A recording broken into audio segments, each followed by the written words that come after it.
Okay. Great, thanks. Good evening, everyone. I'm calling the September 8th meeting of the Transportation Advisory Board to order. Our chair, Trini Willerton, is not available this evening, so as vice chair, I will run the meeting. My name is Darcy Kitching. Sydney Schieffer is our technical host for this evening. Sydney, would you please review the rules of the virtual meeting? Yeah. Thank you for attending the Transportation Advisory Board meeting. To strike a balance between meaningful, transparent engagement and online security, the following rules will be applied for this meeting. This meeting has been called to conduct the business of the City of Boulder. Activities that disrupt, delay, or otherwise interfere with the meeting are prohibited. The time for speaking or asking questions will be limited to 3 minutes. No person shall speak except when recognized by the person presiding, and no person shall speak for longer than the time allotted. Each person shall register to speak at the meeting using that person's real name. Any person believed to be using a name other than the one they are commonly known by will not be permitted to speak at the meeting. No video will be permitted except for city officials, employees, and invited speakers or presenters. All others will participate by voice only. The person presiding at the meeting shall enforce these rules by muting anyone who violates any rule. The Q&A function is enabled and it will be used for individuals to communicate with the host. It should only be used for technical online platform related questions. Only the host and the individuals designated by the host will be permitted to share their screens during this meeting. Great, thank you so much, Sydney. Appreciate it. The next item in our agenda is the approval of the August minutes. Mike and Michael, have you had a chance to review the minutes? Do you have any corrections to those? Yes, just Okay. a minor typo. The beginning of the list of board members present. My name is Mills. Should be Mike Mills. Mike Mills. Great. Anything else that needs to be changed or amended? No. Okay, so we'll amend the minutes to read Mike Mills at the top. And is there a motion to approve the minutes as revised? I move to approve as revised. I second. Okay, excellent. All in favor, raise your hand and say aye. Aye. Aye. Great. Anyone opposed? Nope. Okay. So that motion passes 3-0. Thank you so much. And the next item on our agenda is public comment. We welcome your comments on anything pertaining to transportation and mobility in the City of Boulder right now. Please use the raise hand function on your screen to be recognized and state your full name. You'll have 3 minutes to speak. Sydney, do we have anyone wishing to speak this evening? Yes, I have Scott. Scott, I'm going to give you permission to talk, and then if you could just state your name and I'll start the timer.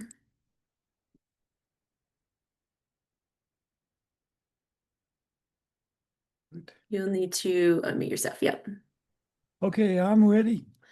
Yes, we can hear you. Well, hey, You want me to be able to so speak? thanks for the hard work you guys do.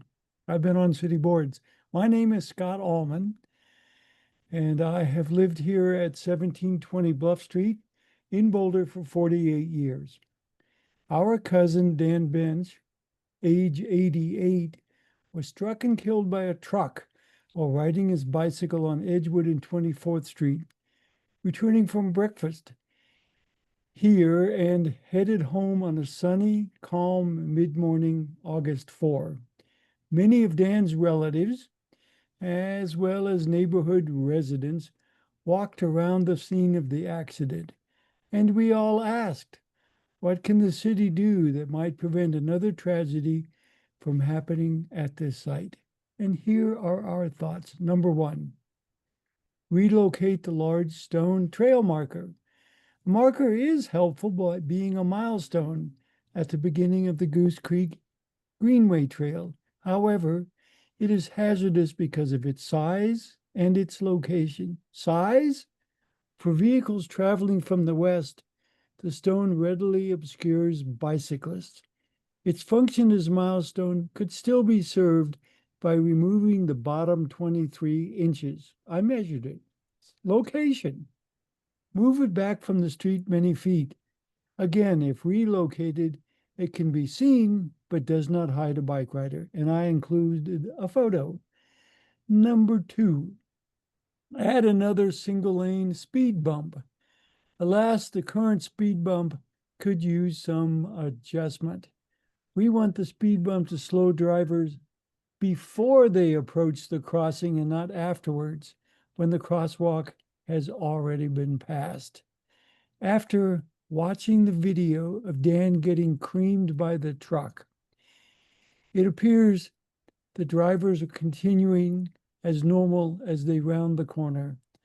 The sight of an approaching speed bump may get the driver's attention, and perhaps they will slow down. Is it possible to have speed bumps that only span a single lane?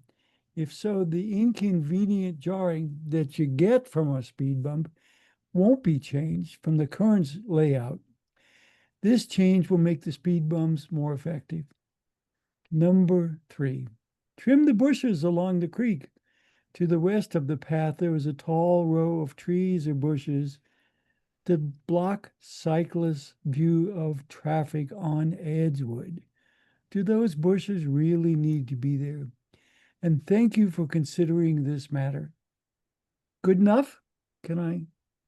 Is it all? Can Susan, my wife, jump in next? Is our hand still raised? Thank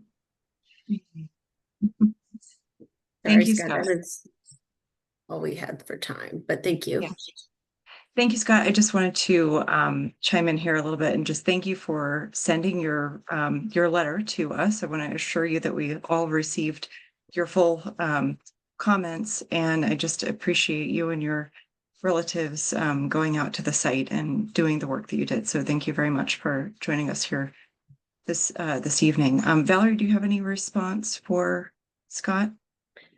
I was just noticing at the end of Scott's testimony that he mentioned his wife was there with him on the same microphone. And it's up to your discretion as TAP chair, but if you would like to offer someone else that's with him a chance to speak, that's something you could do. And happy to respond to also Darcy. Sure, thank you. Yes, if there's another person there with you who would like to speak, you may raise your hand again, and that person can state her full name. Would you like to do that? Yes. Okay, you may Okay. go ahead. Okay. Sydney will start the timer for you. Yeah. Thank you. My name is Susan Gale Allman, and I've lived at Bluff Street for 38 years. And I would like to add that we think trimming the lower branches on the large tree on the east side of the crossing would also help. The tree is beautiful, but it also obstructs the cyclist view of vehicles that would be also on Edgewood. So add a manually operated flashing light. Around town, we see pedestrians manually operate signals. Could one be placed at this crosswalk? Preserving a momentum is key for bicyclists. Would a cyclist stop and push the button? How much time should it flash to make it across safely? I do not know, but perhaps just the presence of the warning lights, even when off, might get the driver's attention. It would also help pedestrians. Replace and reorient the stop sign. There's a stop sign oriented for the pedestrians and trail riders. It's small and maybe not even legal size, and it's very high up on a signpost. Replacing it with a much larger sign and at a lower height might make the bicyclists more obligated to stop before proceeding. And bicyclists frequently ride in a head-down posture, so they may not see the signs that are up so high. If the drivers are obeying the 25-mile-per-hour speed limit, it does not take many seconds to slow down or stop. We timed them. Thanks for listening. Dan was an avid bicyclist. He would ride 300 miles each month until he was 85 years old. Biking was his main mode of transportation. He is loved, he is missed. We really would like you to take our considerations, and we want to make Boulder safe. The pathways, the intersections for people on bikes, people walking, people pushing baby strollers. We'd like you to acknowledge that you're willing to take action in joining us in changing this intersection to be safer. Thank you. And thank you for allowing me to join in. Thank Yeah, you, Susan. Guys, we know you. Thank got- you both. Thank you both very much for, I'm sorry. Thank you both very much for your comment, and especially in your grief, sending us these notes, and you have our sympathy, and thank you just for taking the time to send these notes, given that Dan was a relative of yours, and we're so sorry. Valerie, what would you like to add? Yeah, thanks, Valerie Watson, Interim Director, Transportation and Mobility. I want to echo thanks for both of you being here tonight. I'd also like to just let you both know that your TAB Chair, Darcy, and fellow TAB members, as well as city staff, held space in our last TAB meeting for your cousin and family member, Dan. And after that, we did receive the terrible news that he had died from his injuries. And again, just thank you so much for being here tonight and sharing your thoughts with us during this really difficult time for you and your family members. I want to say real quickly that it is devastating news for all of us when we hear about someone who has lost their life or faced a life-changing injury on our roadways, just trying to get around town. We work really hard through our Vision Zero initiative in a very focused way, but all of our efforts every day to make sure that nobody is killed or severely injured as they move around the city. I'm going to hand it over to Devin Joslin, our principal traffic engineer, to talk a little bit about some of the things that we've been looking at this location since we heard the terrible news about the crash that injured and killed Dan. And Devin can run through some of the things that we've done and that we're considering, but I just wanted to share those thoughts with you both, that this is something we take very seriously. I know that our partnership with our TAB members is very important for advancing this critical safety work that we do every day. Over to Devin, please. Thank you, Valerie. Good evening. My name is Devin Joslin. I'm the city's principal traffic engineer.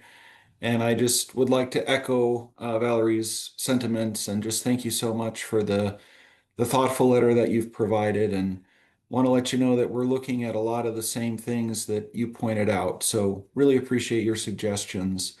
And there are some actions that we've already taken. One is that we've already lowered the height of the stop sign and added some additional signs on the path approaching the crossing to let users know that the path is ending and that there's a stop sign ahead. And we've also done some trimming of the tree so that you can see that stop sign better on the path as you're approaching it. So please know that that one's already been taken care of.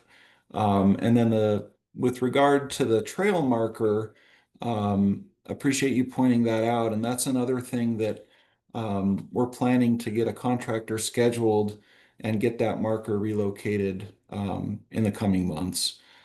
So that's another step that we're going to take at this location. And then your other suggestions are certainly valid and are well thought out. And we will be researching those more carefully in the coming weeks, checking what data we have available, and that will help inform what additional steps we take. I do want to clarify that the trees along the creek, those are on private property, and there don't appear to be any code violations related to those. So the city's not in a position where we could require the property owner to trim those trees along the creek. Although I can certainly see how that would improve visibility at this location. But yeah, thank you again for the thoughtful suggestions, and know that we'll be taking action on 2 of those. Thank you so much, Devin. That's really encouraging. Appreciate that the city has been able to take some of these actions so promptly. Thank you. Sydney, do we have others who would like to speak this year? Oh, sorry, Mike, you have your hand up. Oh, I guess we respond at the end of the question, sorry. Okay. Sydney, do we have others who would like to speak this evening? I do not see any other raised hands. Okay. Okay, Mike, do you want to add something? Can I also want to express my condolences about this tragic incident, and would I be able to share a screen that has some photos on it? Is that? Valerie, is that, I'm not sure. I'll try. Okay, Is that working? Oh, that's the wrong. here. We can see the pictures of the path. Is that not what you you're can? Oh, okay, Yeah. good. Yeah.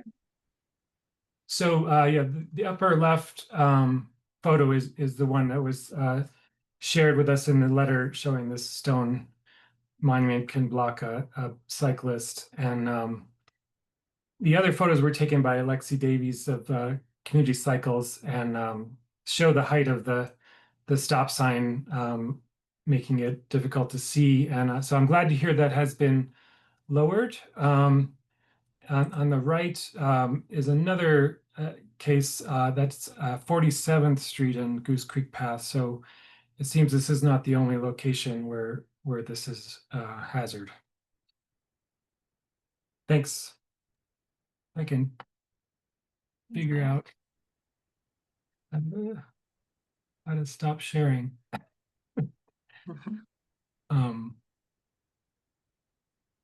Okay. I don't know. Is there a trick?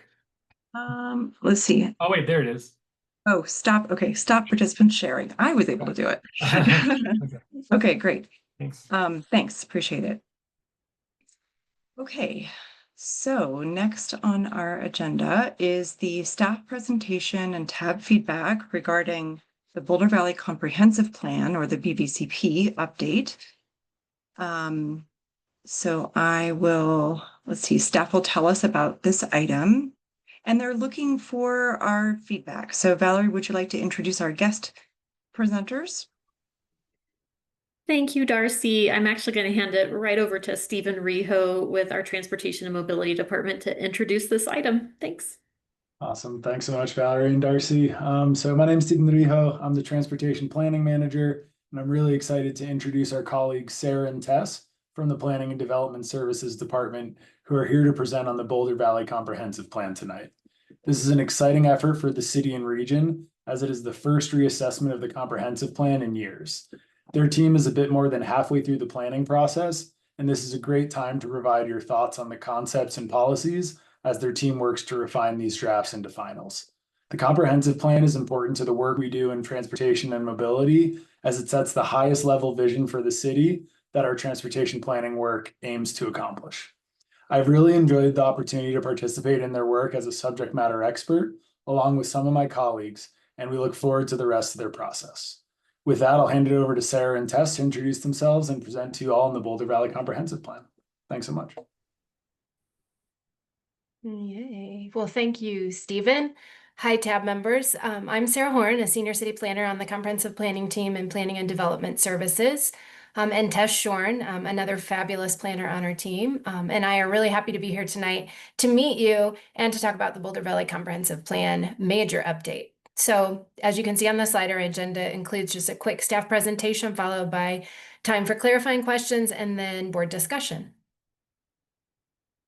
So the purpose of our being here tonight is twofold. We want to share an overview of the comprehensive plan update process with you and get your feedback on policy direction and potential changes to consider for the update.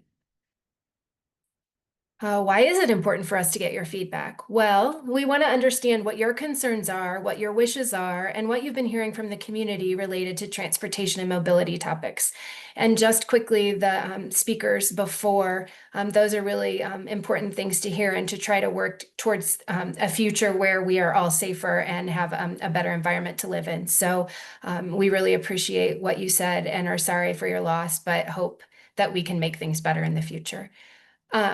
And so we really want to understand what your concerns are, like I said, and doing that helps us create a really well-rounded update and include as many people as possible in the process.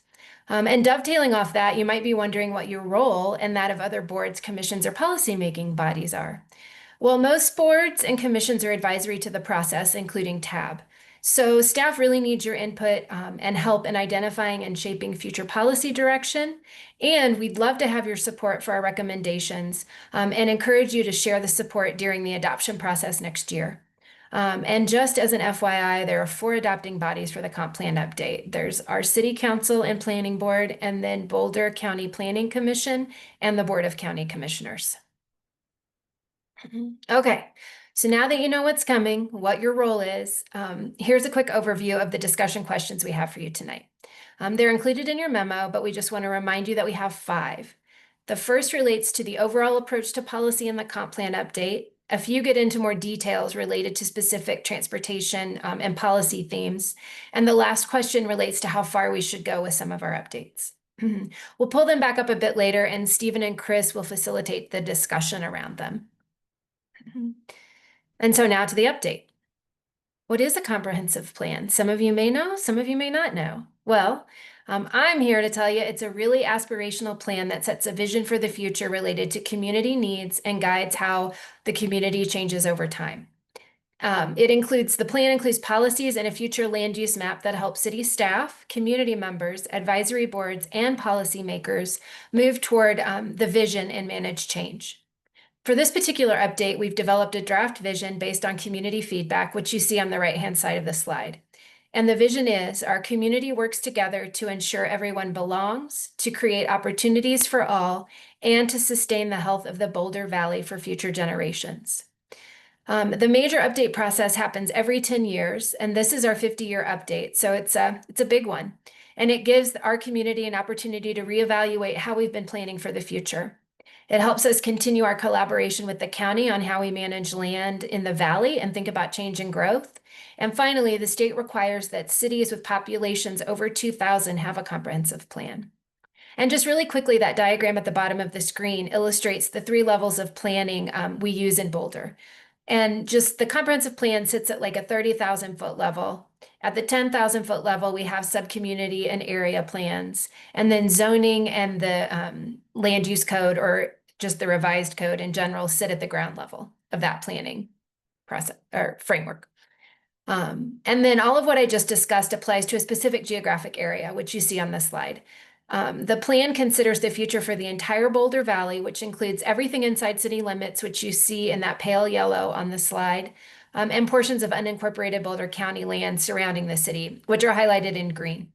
And then there's some notes on the side of the slide. The planning area is further divided into areas 1, 2, and 3. And these areas relate to the provision of urban services. And if you're interested in that, you can find more detail about those areas in our online maps and the comp plan. And we can answer questions about those too if you have them. Okay, and then this diagram illustrates our planning framework in more detail. So just quickly, the diagram, it begins with our sustainability, equity, and resilience framework, and that includes 7 objectives that all city work should strive to meet. And then the comp plan is the next, and it's on the screen in dark blue, and it's intended to be really high level, like I mentioned before. And the policies and the land use map included in the plan help guide the citywide strategic plan, which you see in pale blue underneath the comp plan. And that outlines the actions we as a city take over the next few years. And that plan in turn impacts the work we do and how we plan to spend money through department plans, budgets, and sub-community and area plans. And you see those in light green on the diagram. And then those directly influence our operating budget, capital improvements program, and zoning and development standards, which you see at the bottom of the diagram.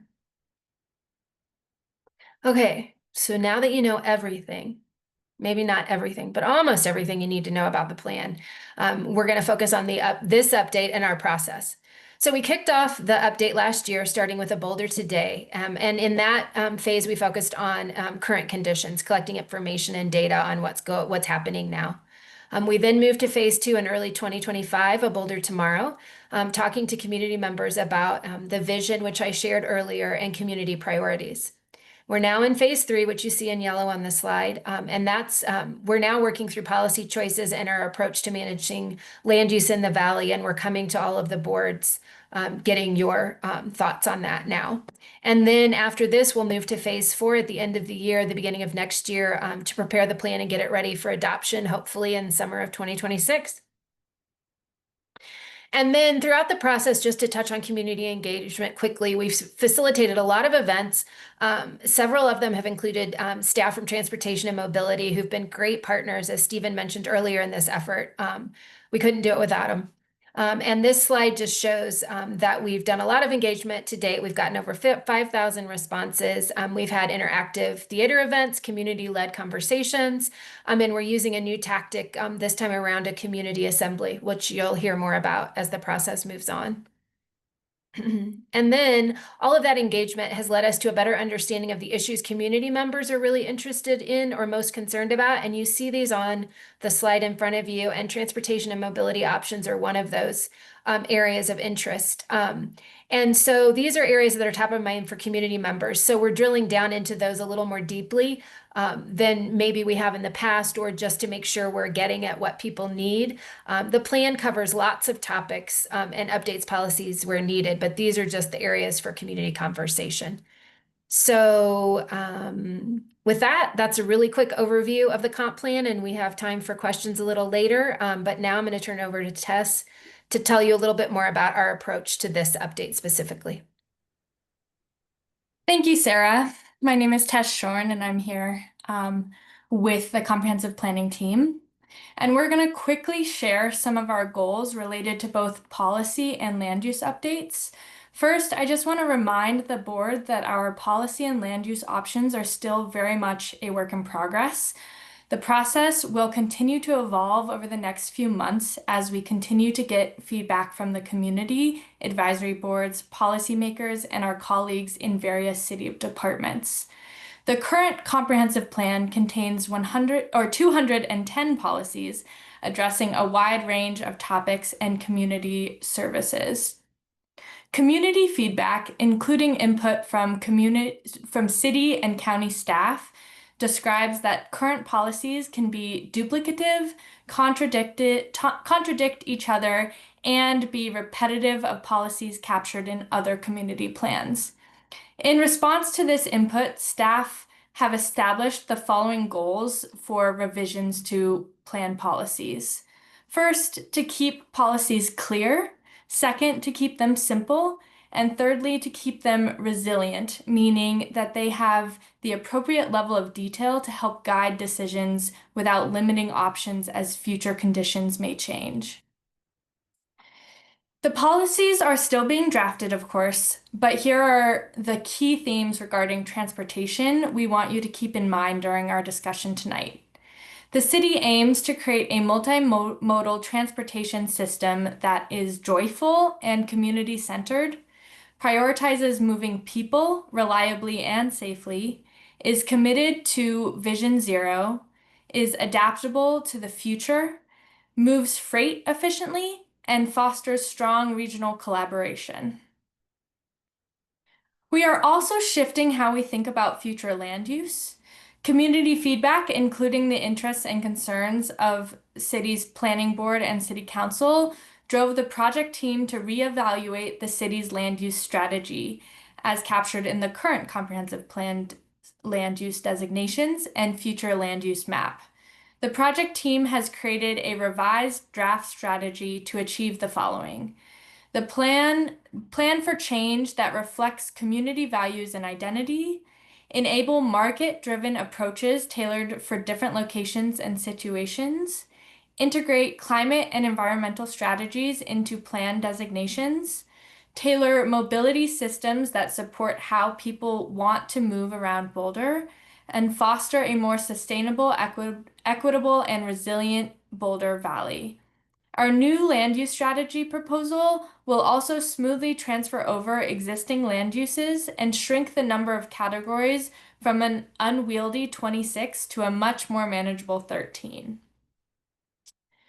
We are proposing a draft structure for land use designations that has 4 classes: neighborhoods, which are primarily residential areas; hubs, which encourage a variety of commercial and residential uses, and I will talk in more detail about them on the next slide; and then networks. First in the networks are the parks and greenways. This designation is somewhat self-explanatory, but would apply to our parks system and our greenways networks within the city to identify places for active and passive recreation and mobility. The open space designation would collapse the previous open space designations into a single category, identifying land for open space purposes, which are identified in the city charter. And then finally, the Rural Lands Network is made up of a lot of the land in unincorporated Boulder County that is outside the open space network, but is important to maintain land for agriculture and other public utilities. Finally, we have the institutions category, and this is largely a category that is meant to kind of preserve our government campuses, university, and industrial areas for the future. Within each of these classes, a unique designation can be applied at the neighborhood scale and help guide redevelopment within the city moving forward. This is still a draft, and we are working through some edits right now. We did include the link to the City Council memo in your packet, which provides a lot more information on our concept for this land use designations. So feel free to review that, and if you have any questions, reach out to us. But moving on to the hubs, which I think are of particular interest for this group. Local hubs are smaller in scale and are intended to provide local neighborhood uses. The scale of a local hub would tend to be the 4 corners of a street intersection, kind of moving out on that block. So that would be kind of the scale size. And these places would be where people within a neighborhood could walk or bike to as a primarily modes of transportation. A community hub is larger in scale and might include a broader mix of commercial and some residential uses. It would have a larger reach than the local hubs related to who might want to access these spots regularly. People from across the community may access through a variety of ways, and they may also have our larger bus stops and bus transfer areas embedded within them potentially.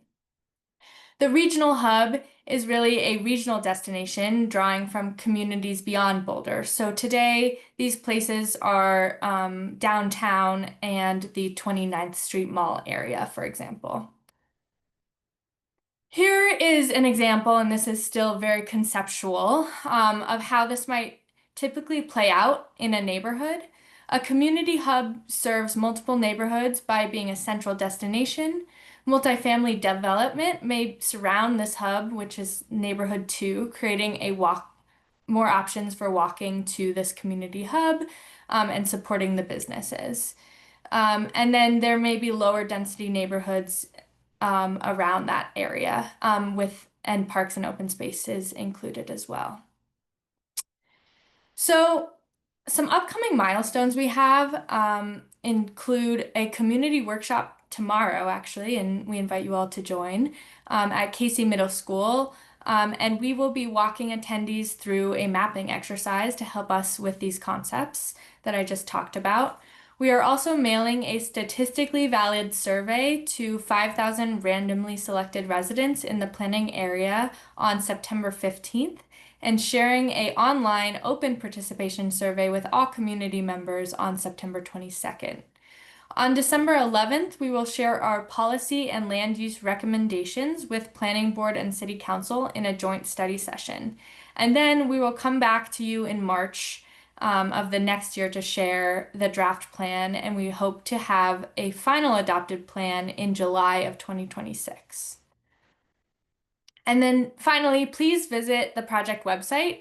This includes a wealth of information about the work we've done so far. And we just encourage you all to take a look at it when you have the time. And thank you so much. Finally, we're going to just go over some next steps for the department subject matter experts and boards. After our discussion tonight, we will be working with subject matter experts through the end of this year to continue to iterate our policy and land use options to narrow down our recommendations for the update.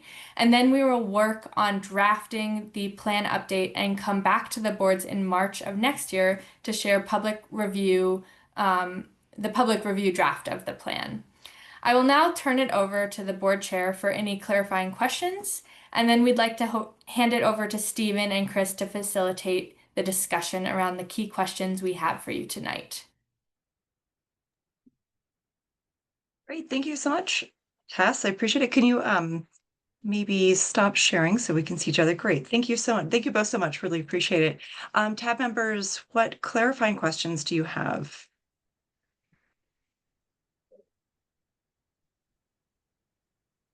Any at all?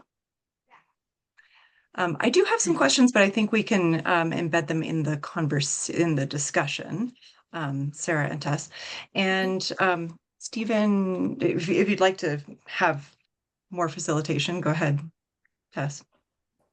Yeah, happy to. I think we split up the questions in the last few slides, so they would be, top of mind as you all jump into your discussion. So I think, Tess, if you could share those again, that would be great.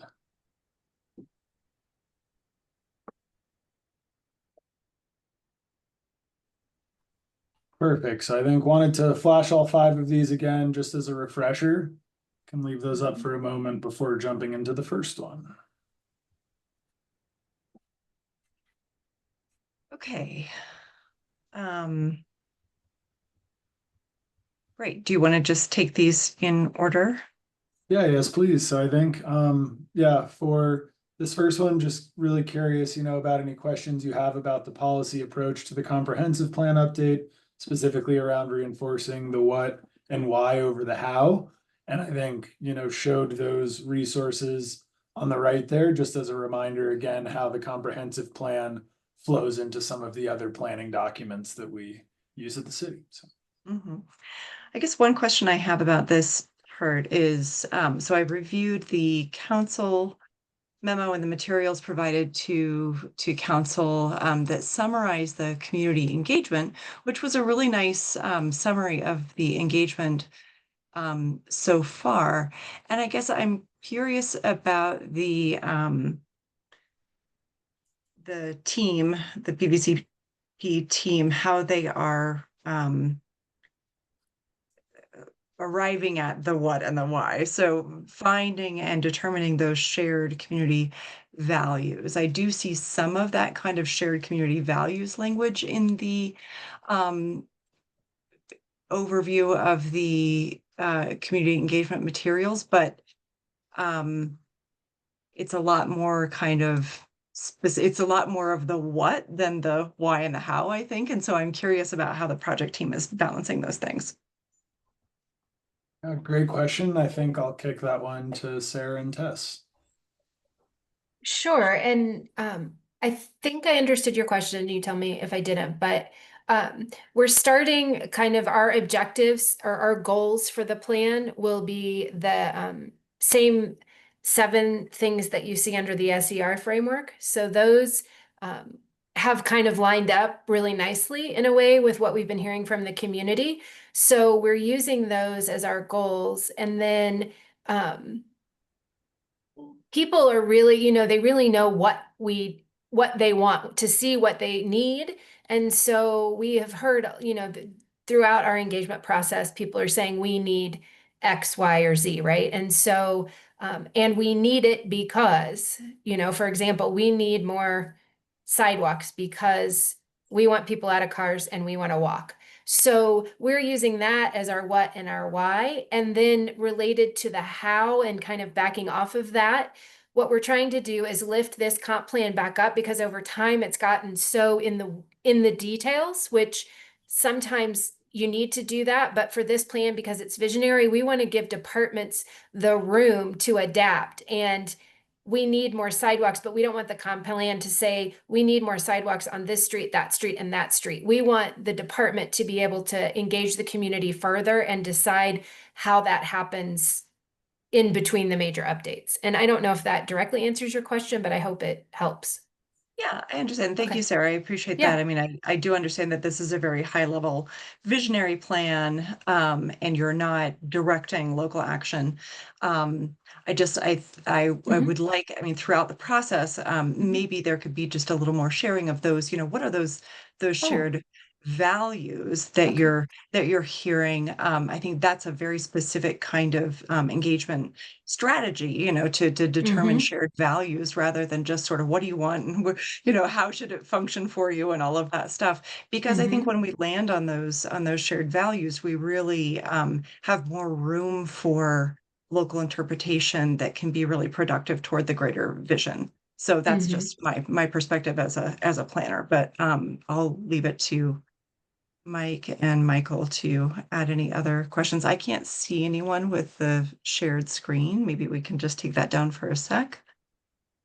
I know we're going to go through all 5 questions. Yeah. Anything else about this first question, guys? I would just say that, I mean, the comprehensive plan is a 20-year guide and not a user manual, so that Right. explains that. Yeah.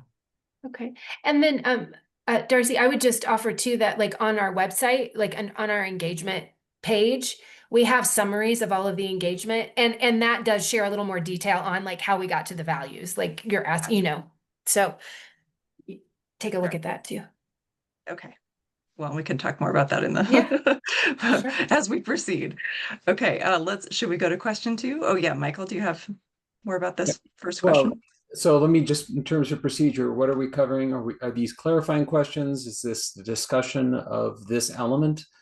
This is our discussion. Okay, all right. Just wanted to be sure that I understood that correctly. So, yeah, I can understand how you would not want a document like this to get too far down into the weeds. On the other hand, it feels pretty important to me that a document like this contain things that are clearly actionable, in the sense that you'll know whether you're going to whether you're actually meeting the objectives or the goals that are set out in the document. And in many places, I was struggling to find those action items. Not necessarily, and so when you say action items, it almost sounds like, well, okay, now we're getting back down on the weeds. And I'm not talking about that. I'm talking about some criteria to know when you're meeting your goals. So just as an example, right, there's discussion in the document about the need to rebalance our housing stock to accommodate an aging population. And we all know that that's happening, and we can even assess the speed at which that's happening.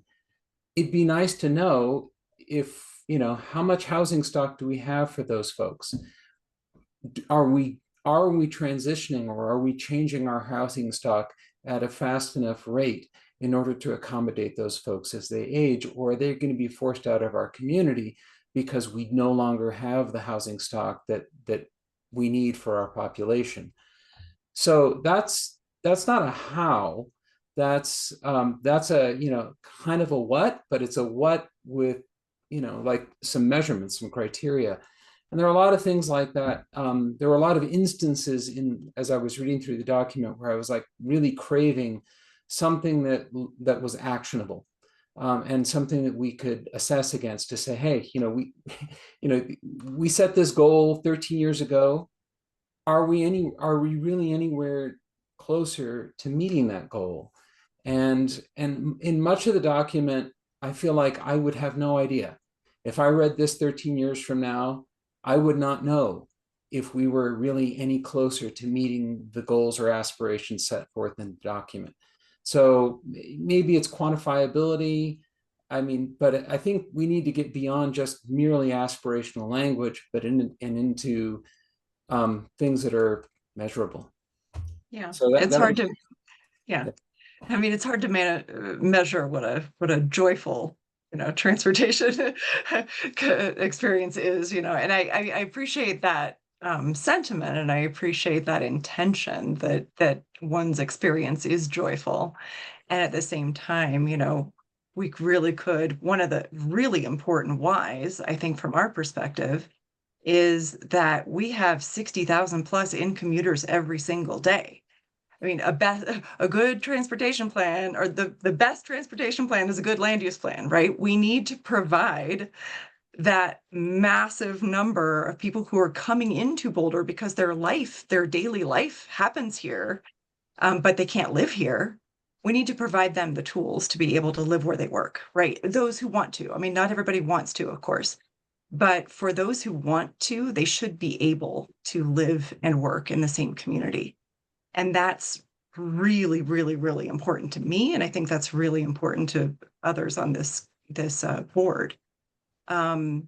Because that is our number one issue, right? That we have so much congestion and traffic because we have so much in commuting happening, because there are jobs here, but there isn't the right kind and the right price point of housing. So that's a really major issue. So that's a really important why. Anyway, let's move on to question 2. Do you want me just to read that? You don't have to put the slide back up if you don't want to, Stephen. I guess we could. Let's go ahead, because you've got more data on these, more details on these slides as well. TAP support focusing city efforts on enhancing multimodal options and more explicitly prioritizing moving people along the network. What trade-offs will be necessary to achieve this vision? Yes. What would you guys say?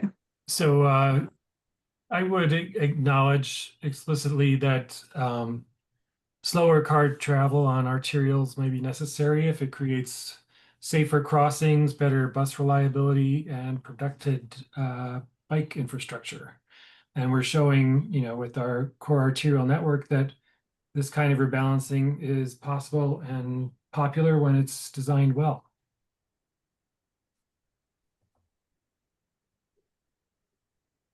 Yeah. I mean, I think we could say that we definitely support focusing city efforts on enhancing multimodal options and more explicitly prioritizing moving people along the transportation network. Yes. Yes, we do.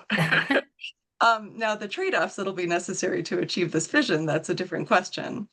And as I mentioned before, moving people efficiently also means that they can really take advantage of those options. And only those who are close enough to the places that they need to be every day can take advantage of those options. Every time I'm having a conversation with someone about, all the wonderful ways that we have to get around, and then I learn, well, I live in Arvada, so I can't bike.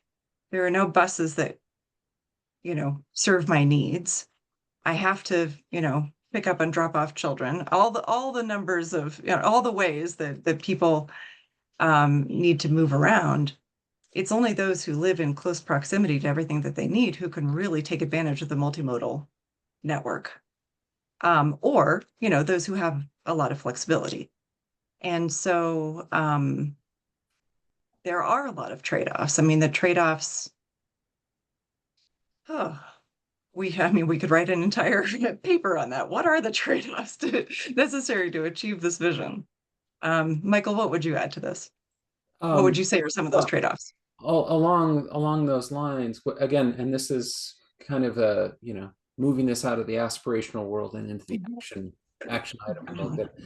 I feel like it would be useful to, and this, Darcy, that you were talking about values. And I think there is one embedded here, right? We're talking about moving people as opposed to moving vehicles. And that's kind of pointing to a value. But what I'd really like to see is some articulation of how we expect to make the trade-offs. So we will, as a city, be comfortable reallocating road space away from vehicles if the result is that it's safer for pedestrians, cyclists, and other modes of transportation. And articulating that straight up, right? and with the understanding that, that's going to irritate some people. There are going to be some folks out there who feel that those aren't their values. But, I think this document needs to kind of take a stand on some of these things. And in many places it does. So I don't mean to say that it's all wishy-washy and vague. There are areas where the document gets super specific. I really like the one where the fire department's talking about like the how far a fire hydrant will be from any given house. I think that's a lot of specificity. But then on the other extreme, there are these joyful things, and then I'm okay, well, what does that mean? So in this area, it does feel to me like we could take a stand in terms of, the importance of reallocating road space. When I think about that, I'm thinking about like bus rapid transit, because I agree with you, Darcy, that the change in our housing stock is critical and urgent. I think that kind of transformation in a city happens at a glacial pace, just because development is a slow process usually. But transportation can change much more quickly, and provided you're brave enough to reallocate road space in a way to provide quality bus rapid transit into the city, and that could reduce traffic. So those are the kinds of things that I'd love to see it just tackle and say, yes, this is what we're going to do when we face these choices that we know we're going to face, right? These are things that we're always going to be bumping up against. We've bumped up against them in the context of CAN. We're going to continue to run up against them. They are a value choice, and we can speak to them in a document so that, when we're working on another one of these projects where people are, it's a war on cars. He's like, look, we explained to you why we're doing this and how it fits into a larger vision for how this city is going to work. Because right now, I worry that vision isn't terribly clear to a lot of the residents, and they just see what they're perceiving is a war on cars, not a transformed transportation system that works differently than they're used to. And that's a difficult thing to communicate, but I think this document can really run with that. And I'd love to see it do more of that. Anyway, that's my thoughts on that.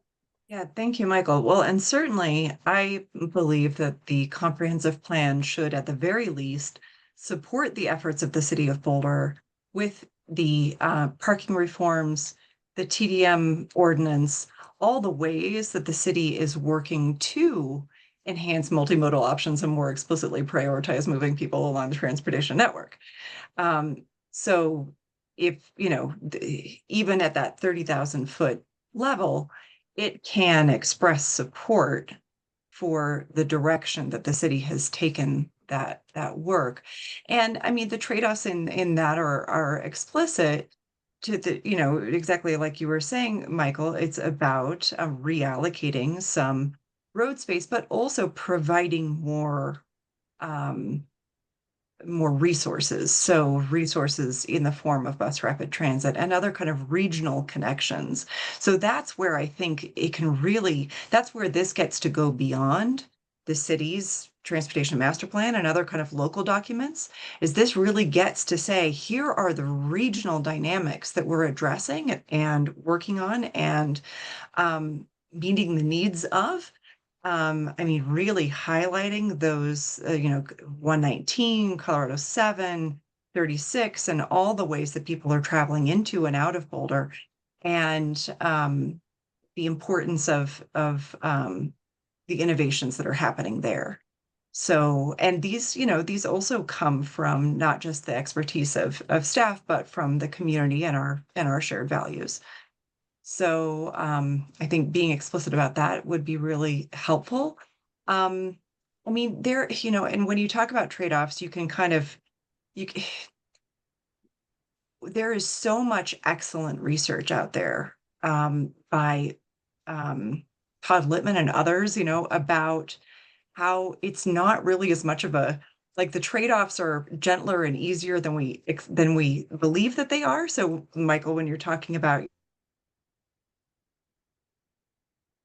act to that idea, but the data show that that is actually a net positive in terms of economic vitality and accessibility and all the other things. And so really, I think also bringing in some of that excellent research that's been done in North America about how these decisions actually function for the community to realize those larger goals would be really a positive thing to add to a plan at this level, because it is visionary, and it needs to also say that we're supporting your values by, allowing for these policies to take shape locally.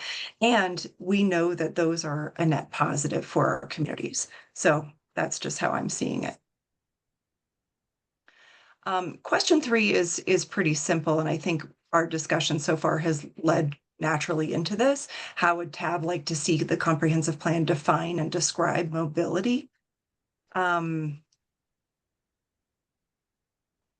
So I think it should kind of mirror what question 2 gets at, that we are supporting the multimodal options and priorities that the city of Boulder has been adopting. I don't know, Mike and Michael, what else would you add to like a definition of mobility? I mean, I prefer the term accessibility to mobility in terms of really focusing on people over vehicles.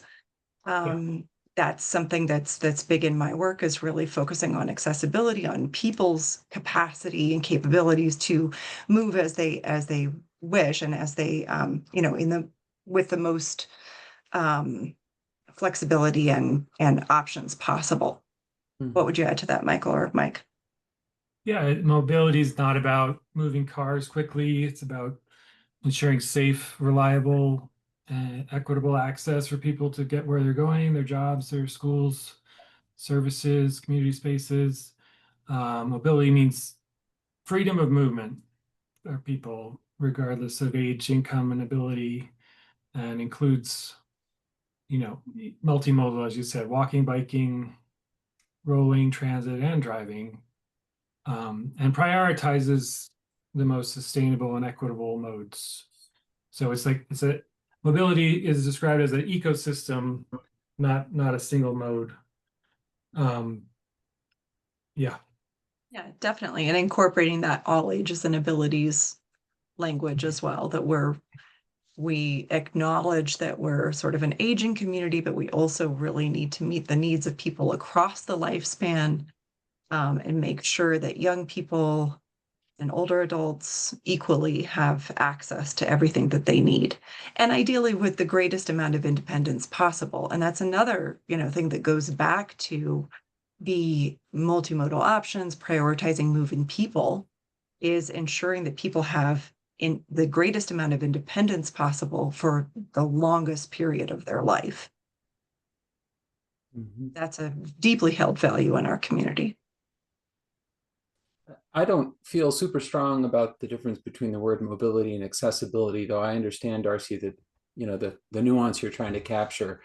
For me, regardless of what term you're using, I think affordability, I think Mike was touching on that in terms of equity, but I also think, and it would be really nice to see some quantifiables, some measurements in here, but sufficiency. Because in one particular area that I'm thinking of, transit, I think a lot of folks, it may be accessible in the sense that it's there, it's available, but it's not sufficient to meet the needs. The frequency of the schedule, the routes, it's just not, anything that anyone could reasonably rely on in the modern age. And so I think, we need to own that as a weakness of our system, understanding that, we're not pulling all the levers here. RTD is involved in all this as well. But the point is to acknowledge that, this is an issue. The sufficiency of public transit is a problem, or the insufficiency, I should say, of public transit in our city is a problem that we're going to need to somehow address if we want folks to get out of their cars. And some people will do it by bike, but we also, I think, perhaps need to think creatively about other ways to do it. Some different kinds of transit. I mean, it could be a whole tab meeting to talk about that, and probably more than one tab meeting to talk about innovative approaches to public transit. But I think those are, there are different scenarios, right? There are the folks commuting in from outside communities who are probably, where the old approach of just put them on a bus rapid transit is going to work. But if you're an elderly person sitting in the city, or you have some kind of disability, hopping on a bike is probably not going to work. So you'll need some other, reasonable, affordable, available, sufficient mode of transit to get to your doctor's appointment or whatever. And so those are the things that I'd love to see this, kind of get to. Affordability and some measurement of, or quantification, of sufficiency. Yeah, I appreciate that, Mike.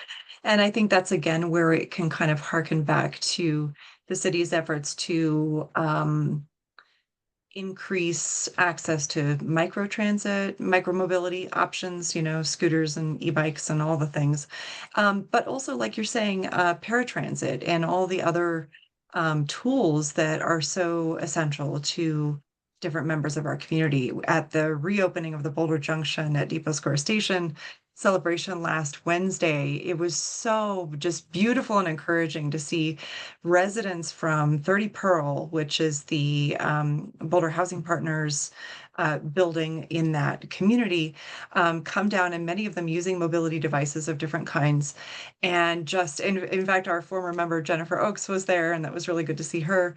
But you just make me think of that, Michael, about we have such diversity, and such diversity of need, and such diversity of opportunity to really meet the needs. I think that this definition should really get to all of that. That in the Boulder Valley, we have people of really all ages and abilities, and all of those needs should be met within this idea of moving people through and along the transportation network, enhancing multi-mobility as much as possible, multimodal options as much as possible, and including supportive systems and micromobility. So what we have the opportunity to do here is talk about the incredible kind of regional connections that we need and are enhancing, and then also those local opportunities for getting around after taking advantage of regional transit opportunities. So however you can, I feel like we've given you a world of ideas for your definition. I mean, but it's just a lot of kind of keywords and a lot of things to think about as you're putting that together. And I do appreciate the language that I've seen so far, and what you've been putting out really does get to a lot of that, to the different abilities, and also to something else that just escaped my mind. But yeah, I think you have already hit on a lot of what Michael was describing, but just to really make sure it includes the fullness of everything that we've discussed. I think some of it's already in there, right? Yeah. There is this concept of the 15-minute city, but that's that's an example of the kind of thing I'm talking about. It should be possible for anyone, regardless of age or ability, to reach the destinations that are most, essential to their daily life within 15 minutes by one mode or another, except car, right? I mean, let's not throw car. That leads right into question 4. Yes, I know.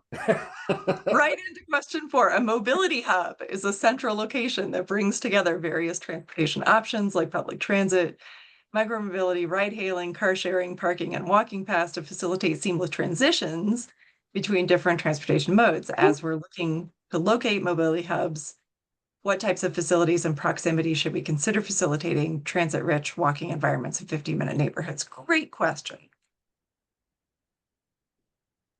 Sorry, I thought I might have interrupted somebody there.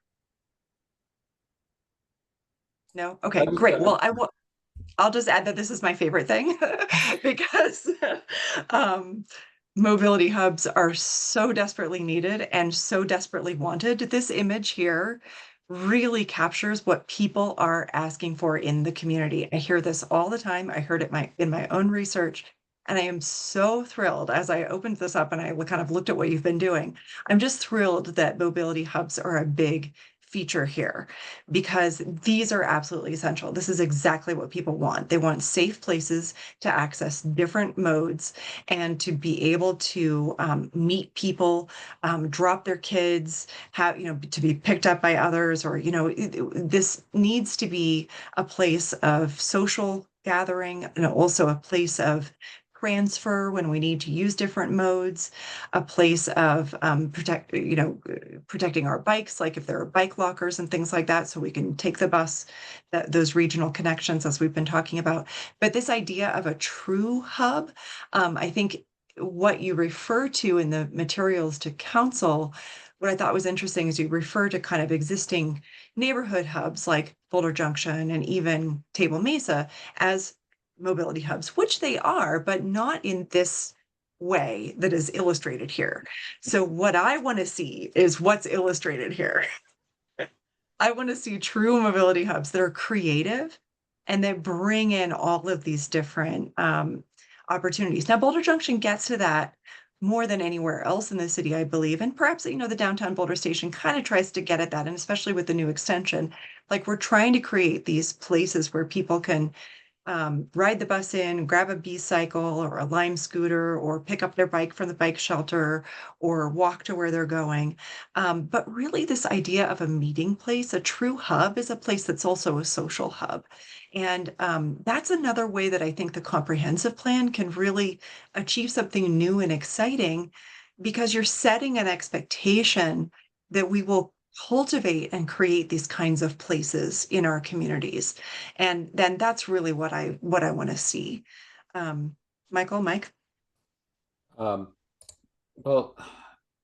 yeah, I mean, obviously I'm a fan of this idea, but I had a couple of thoughts about it. Again, the desire to quantify things. I noticed that there was some discussion in the document about third places. And I said, oh, that's great to acknowledge that concept. It would be a very interesting thing, I think, to map the density of third places across the city to see where there are dead zones, where you need a mobility hub, even if one doesn't already exist, or at least some kind of local hub, right? Some place where people can gather, so that we're not driving people to more distant destinations just to, to meet with friends or, have dinner or whatever. So that, I love it, but I also think we need to quantify it, and to be sure that we have some targets that we're going to hit over time. One of them being this, the time that it takes to arrive at that destination, which is captured here in this idea of 15-minute neighborhoods. But the other thing I wanted to say is, and I'm not sure what the strategy is here. We've run up against this issue of retroactivity in the past, but I want to kind of flag it here. I don't, when I read the document, there was lots of good stuff describing kind of what a mobility hub would look like. But those were all things that the city has direct control over, like sidewalks and roads and those kinds of things. But it doesn't end at the parking lot to the development, right? Like Table Mesa, from my experience, is a classic example of how it shouldn't stop at the boundary of the development. When you enter into that private development, you're now, if you're walking or on a bike, at least at the Table Mesa Shopping Center, in a sea of cars that are all going this way and that. It feels intensely unsafe. There is no, effort really to kind of manage the flow of pedestrians and cyclists and other modes of transportation within the Table Mesa Shopping Center. And so that is an example, like if you want people to feel comfortable to visit these mobility hubs by foot or on bike or other modes of transportation, it has to be comfortable, not just on the route there, but actually within that space. And I think that's something that developers have been inattentive to, in large part because historically they've been, the visitors are predominantly by car, so they've been accommodating those folks first. We need some kind of strategy to kind of reshape that approach so that they are motivated to make the changes, maybe give up some of the parking in the parking lot to make a pathway of ingress and egress for cyclists and pedestrians that's comfortable. So I don't know how the mechanism for doing that, but I think it's something that we're going to need to attend to if the concept of mobility hub is really going to succeed. Absolutely. I really appreciate that. And I want to add, just in terms of types of facilities, we shouldn't really be just looking at retail and kind of commercial environments for these, because families desperately need these around schools or close to schools. There are, I mean, where the South Boulder Recreation Center is right now, and I know that's going through a lot of changes, that's an ideal mobility hub, because if it were attractive and vibrant and had lots of different access to different modes and it was exciting, then fewer parents would drive up Knox Drive to go to Southern Hills Middle School, and fewer parents would drive, or students even would drive to Fairview High School, clogging up, you know, Greenbrier and all the streets. And then there's just so many schools right there, and having a mobility hub in proximity to the South Boulder Recreation Center would just be incredible. It'd be a wonderful community asset. I don't want these just to be located around shopping centers. You know, I really think we need to be looking at the types of facilities that people use intensely, and that they would value those kinds of changes to. Schools are a perfect example of that. I mean, especially we hear a lot from community members who are concerned about school traffic. And I mean, this is also kind of my area of specialty. And I think that it really is true. It's not just the parents who are driving also don't want to be doing that. You know, they don't want to be stuck in traffic either. And so there's a deep need for having 15-minute neighborhoods and even shorter distances, 5-minute, accessibility hubs to schools. So, yeah, Mike, do you have anything to add about this? Well, I would just say that we need to think not just about hubs, but the zoning, which prevents, you know, in most neighborhoods are zoning at low density housing, and you may be able to walk to a place of worship nearby, but you can't really walk to a coffee shop. And that seems like something that could be improved because so much of the city is RL1 zoning, that's low density housing. That, I mean, it's related to this mobility hub, although it's a different issue. But that, I feel like that's an important issue. Mhm. Yeah, and another facility that would be a good determinant for kind of mobility hubs too would be parks, because like you look at North Boulder Park, for example. I mean, it's very close to Broadway, and so there's accessibility to transit there. There are already, it's interesting to look at where this diversity of uses are already kind of popping up. So there's a coffee trailer, you know, there's a guy who runs a coffee trailer who pops up in North Boulder Park, you know, now and then, and also in the park in South Boulder. And so, you know, there's a demand, obviously there's a demand there, or he wouldn't be locating there periodically. So, you know, where are people already exhibiting the desire for greater diversity of uses? Yeah, Sarah. Oh, yeah, thank you. I just wanted to mention, just like on all of your trains of thought, the land use map changes, like Michael, like talking about the actionability.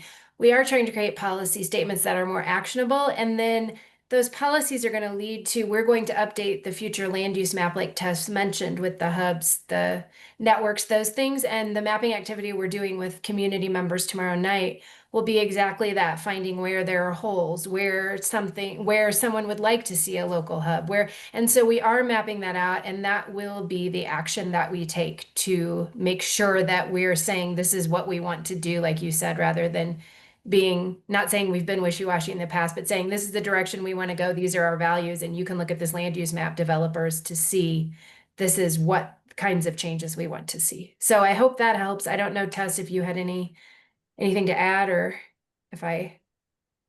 No, I think that's a Okay. lovely description, Sarah. I think to your point, Mike, is, you know, seeing more of those coffee shops and other uses in the neighborhood through our change in land use with the local hubs and community hubs, as well as allowing or having a policy that allows more commercial home-based businesses to occur within the neighborhood. We'll get at that. And then stripping back a little bit of that future land use regulation of very low density. We're moving away from density entirely in our descriptions of neighborhood types. So we're trying to allow there to be kind of more of that potential. I don't want to say densification too loudly, but anyway, allowing more of that potential development and change in how we see neighborhoods grow.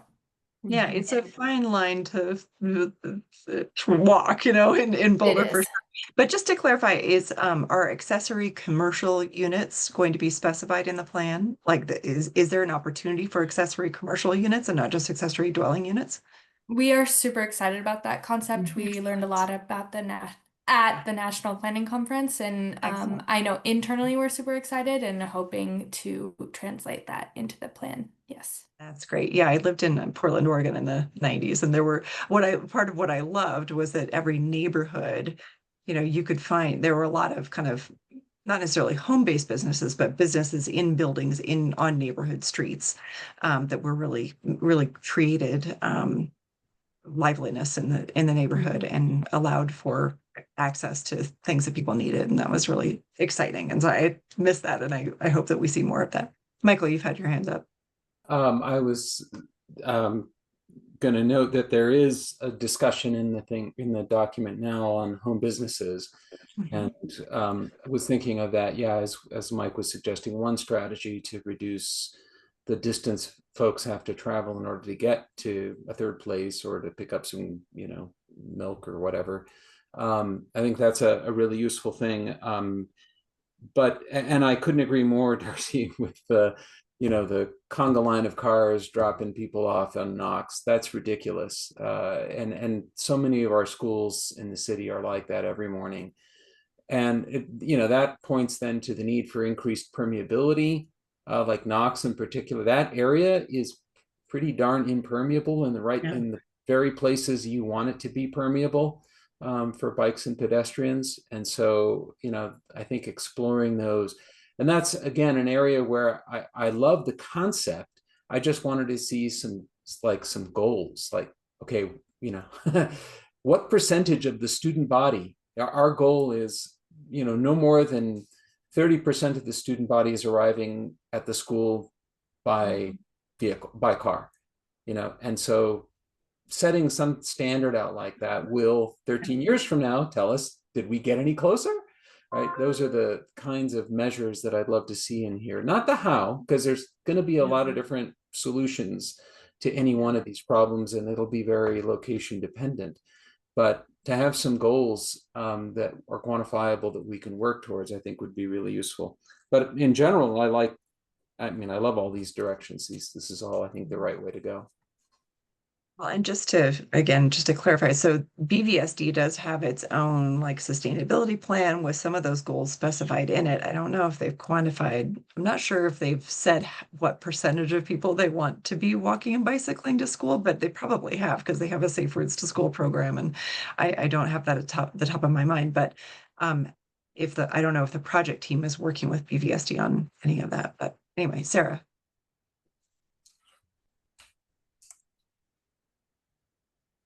You're muted. You're muted, Sarah. Sorry, thank you. Yes, we are working with BVSD. They're one of our partner orgs. We have several that we're meeting with regularly. And then just, Michael, the targets, we agree and understand, and we're still working kind of that out, like where certain targets might land in the comp plan versus department plans. We're working on making those relationships stronger between those plans, and they talk to each other more. So we're still working out how that looks. So we would appreciate you thinking about that and giving feedback to transportation and mobility staff as we keep moving. If you come up with some good ideas and things, sharing that, and we'll definitely take them into consideration. Yeah, and maybe the company doesn't have the standards itself, but maybe it points to a process for establishing them for any given location. Yeah. That I think would be enough. I mean, but just, just stopping with the aspiration for there to be change doesn't tell us how much change. And that's really what I was pointing to. Yeah, and I think I appreciate that invitation, Sarah, because I think that, with the new orientation to transportation mobility planning in terms of not having necessarily revising the transportation master plan, but coming up with a new way of communicating long-term goals, I think there's good room there for a new approach to tying these plans together and to see opportunities coming from that higher view down into local decision making. So yeah, Stephen, do you want to add anything about that, about process in terms of bringing some of the comp plan ideas into a local transportation and mobility plan? Yeah, no, I think you nailed it. And it was really the slide that I think Tess spoke to earlier that just shows how that sort of flows in the funnel from the comprehensive plan to the citywide strategic plan to the departmental strategic plans. And so I really appreciate the work that, Sarah, Tess, and all their colleagues are doing to make sure that it both, to your point, Michael, sets a specific enough vision that we can gauge, are we moving the needle in the right direction or not? While then also giving us at the departmental level enough freedom to, react to changes in the industry, changing priorities on the ground, any specific projects, because I think as Tess alluded to in her slides, there was so much specificity in the previous or, current comprehensive plan that became a challenge. So I think, as Sarah put it, definitely still something we're working on to find that right level of detail. And it's why this discussion is so helpful right now where they are in the process. So hopefully that's absolutely. And I so appreciate the invitation to engage with you right now. And I have to say also that I really appreciate the tone of this document, and I see it going in a really productive direction. In previous comprehensive plans, I think we have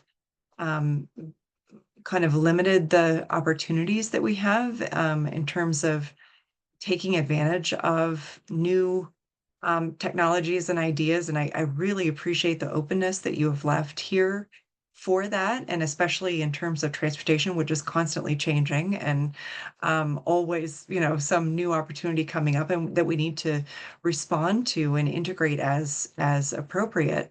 But I really do appreciate the tone of this particular comprehensive plan and where it's going, and I'm excited to be engaged with it. So thank you very much. Okay.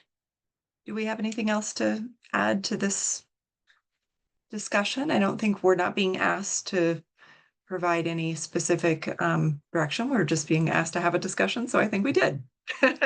We answered all the questions, right? There's a question 5, right? Oh, sorry, this is question 5. This is a 20-year plan. Should we push the envelope more? How should transportation, innovation, and technology be represented in the plan? What is the next big transportation move? Well, I think we've kind of been talking about that a little bit, but what else is coming up for you all? For me, things like a fully connected core arterial network, obviously transit with bus and rail, and car light neighborhoods rather than, the low dense suburbia that dominates the city, where you have our community hubs right now are shopping centers where the expectation is you'll drive there and you're introduced to it by crossing a gigantic parking lot. So those are things that I would hope can change. Yeah. Yeah. And I mean, just like I said before, the mobility hub discussion, that mobility hub opportunity is it's so pivotal to making the whole system work, because people need close, diverse access. They need close access, to everything that they're doing. And they need that to be a really vibrant place, and they need it to have all the different resources. So the more of those that we can have interspersed around our areas, our neighborhoods, the more people are actually going to use transit and micromobility and the other tools, and bicycling and walking. So should we push the envelope more? I mean, I think all of us, I think the three of us and the other two members of the Transportation Advisory Board would say, yes, please. Let's make it. I mean, let's really intend that, so the 2019 Transportation Master Plan set a goal of having, it was like 80, I forget, 80% or something of residents, Boulder residents walking and bicycling on their, daily trips. And I mean, it's a really huge change, behavior change expectation, right? And so facilitating that, and those, I mean, there are some very quantified expectations in the 2019 TMP, and we're not there. We're not anywhere close to those goals. And so getting closer to those requires a better land use plan, requires more integration of these resources throughout our communities, right? So pushing the envelope, I think as much as possible, integrating our land use plans, our land use intentions, our land use, incentives with matching those as much as possible with our multimodal aspirations and intentions. However that can look. I mean, I think you all have the right language for that. Innovation and technology, this is an interesting point because I don't think, when the scooter revolution happened, that wasn't something that was planned, it wasn't expected. And it was something the city had to respond to in real time because it was a market driven,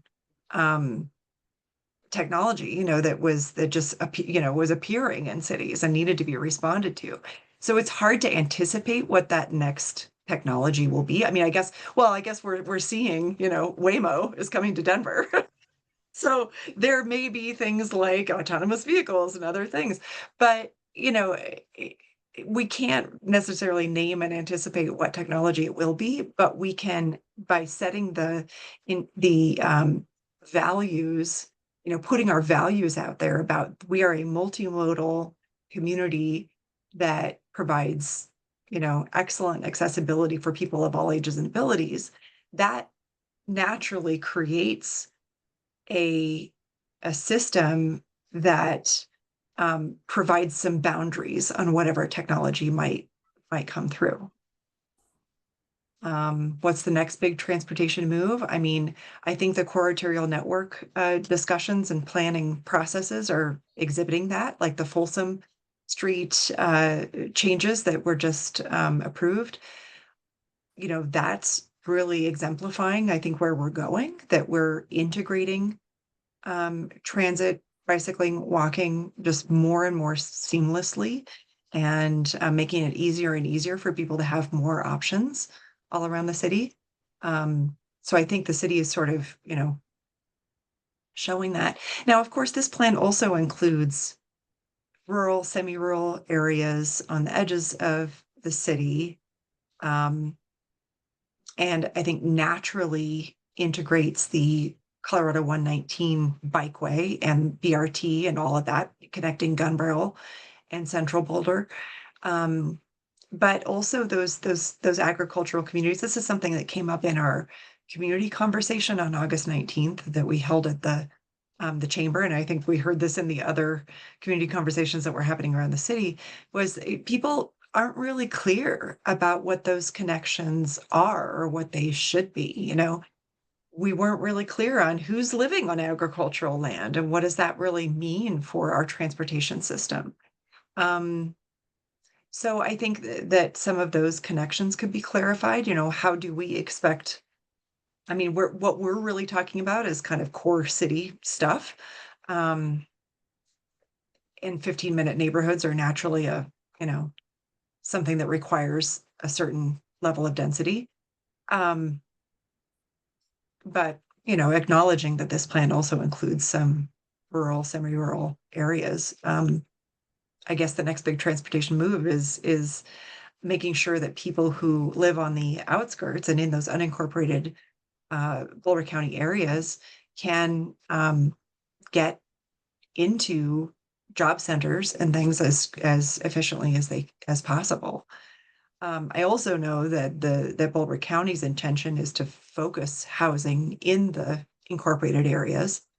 And so, focusing on transit and trail connections, I think is a good thing to emphasize.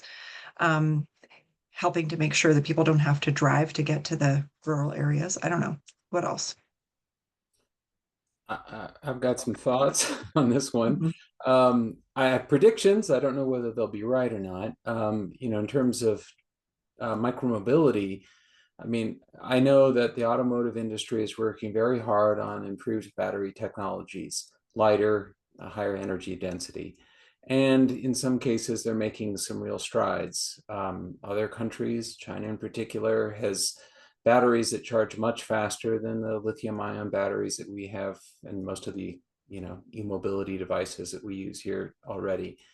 If somebody comes up, I think it's more a question of when than if we achieve some high quality solid state batteries, we will see, I expect, a drastic uptick in micromobility because those devices will now be small enough to take with you on a bus.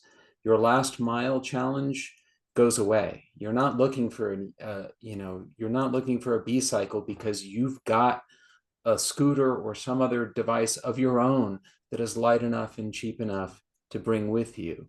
I think that is that's a possible future. I'm not going to say it's certain, but I think it's a possible future. And if it comes to pass, it will require, this is kind of like when we were talking ages ago about CAN and Baseline, can we make these bike lanes really wide? Because we don't want to be where France is right now, right? Where they're like, geez, we need to, I mean, we do want to be there, but I mean, their problem is they're having to go back and redo a bunch of their work on bike lanes because the bike lanes aren't wide enough. And so I could foresee a future where that's possible. I do think also, and Darcy, you point to it, one of these dangers, which is a future where technology provides these, Waymo style vehicles that will compete with transit and will have most of the negative consequences of regular vehicle ownership. And so it would be kind of nice if this document was kind of foresee that problem and address it. Like, that's not the kind of future we want. We don't want, we may, there's all kinds of really interesting approaches to public transit, but the key word there is public. That these are facilities that are being provided to people, and again, sufficiency and equity and affordability. My concern with Waymo is that, something like that comes into Boulder, any community really, it can kill off public transit. And once it has, then affordability goes out the window because they have destroyed their competition. And so those are scenarios that I'm really worried about. And maybe this document needs to say, look, we're not going there. We're open to all kinds of interesting things, but we're definitely not going there. So I think that's all I got. Thank you, Michael, actually, for also reminding me of jogging in my memory about like my main comment that I wanted to add, which was I would really love to see this document, and maybe this also, I'm not sure how much of a balance this is between the comp plan and any successive local plan, but I really want us as a community to have more very direct language about and tools for helping people who are driving to Boulder to leave their cars at park and rides. So I want us to invite people who are coming into Boulder to ditch the car at the edge of the city and hop on the bus, or take micromobility or whatever. Like, leave your car on at the outside of Boulder, because if we're really going to foster this multimodal system that moves people, it can't just be choked with traffic all the time, right? We really have to make sure that we're providing opportunities for people to take advantage of that system who might not otherwise think about doing so, but who can be incentivized to leave their car at Table Mesa Park and Ride or any of the other park and rides that are on the edge of the city, you know, or close to a high frequency transit route like the Skip. So 39th and Table Mesa, for instance. And I want us to kind of beef up the park and rides and our relationship with RTD in that way. This is something, you know, you go to Estes Park and they really encourage you to leave your car in that parking garage on the outside of the city. They've got a free shuttle that takes you in because they want to preserve that walkable character and nature of their community. I mean, it's also, you know, it's a tiny sliver of what we have, but it's a good invitation. And I think having those invitations to ditch your car and get around Boulder differently could be a really positive thing. And of course, which of course frees up the roadways for people who have to use them for moving freight, as you've mentioned, and for, you know, people who are whose vehicles are their work, you know, vehicles who have to drive to where they're going. You know, if it's an option, if you can hop on the bus when you get to the city, that would be ideal. Yeah, Mike. I just have a related question to the, not exactly BVCP, but the document that is similar, formerly known as the Transportation Master Plan. I don't know what it's going to be called. When should we expect a new version, an update on that? Yeah, Valerie. Yeah, thanks for that question, Mike. So the current update of the Boulder Valley Comprehensive Plan is happening right now. It will be completed in 2026, which is a very ambitious timeline. And that's why our colleagues in the planning department are here tonight, really wanting to get that high level feedback on, you know, what are the outcomes that we're looking to capture in those shared values and vision statements. That will then, after that time, the city will be updating its existing citywide strategic plan, because that has kind of a multi-year horizon. I think it's like 3 years, and it's up for, you know, updating next year in 2026. After that citywide strategic plan is updated, then there will be more guidance for all of the individual departments across the city to start thinking about departmental strategic plans. So that's what will replace the Transportation Master Plan, because a lot of these higher level vision statements and goals are going to be living in the SARE framework, the BVCP, the citywide strategic plan starts to talk about those specific actions. So that funnel that Stephen and our colleagues were showing tonight. And I'll just mention, you know, I think a lot of since I have the mic here, a lot of the comments I was hearing from our 3 tab members tonight, they really get at wanting to know, how do we measure success? How do we track success? How do we define success? And really wanting to see data-driven ways to do that. And I put a link in the chat just for our tab members to our transportation report on progress. We publish this report regularly. It draws on all of that great data and tons of other data that we collect over time. We have longitudinal data going back years. You'll see it when we come and bring the Boulder Valley Employee Survey results to you, or the Resident Travel Diary Study results to you. And so that report on progress is something we intend to continue to do.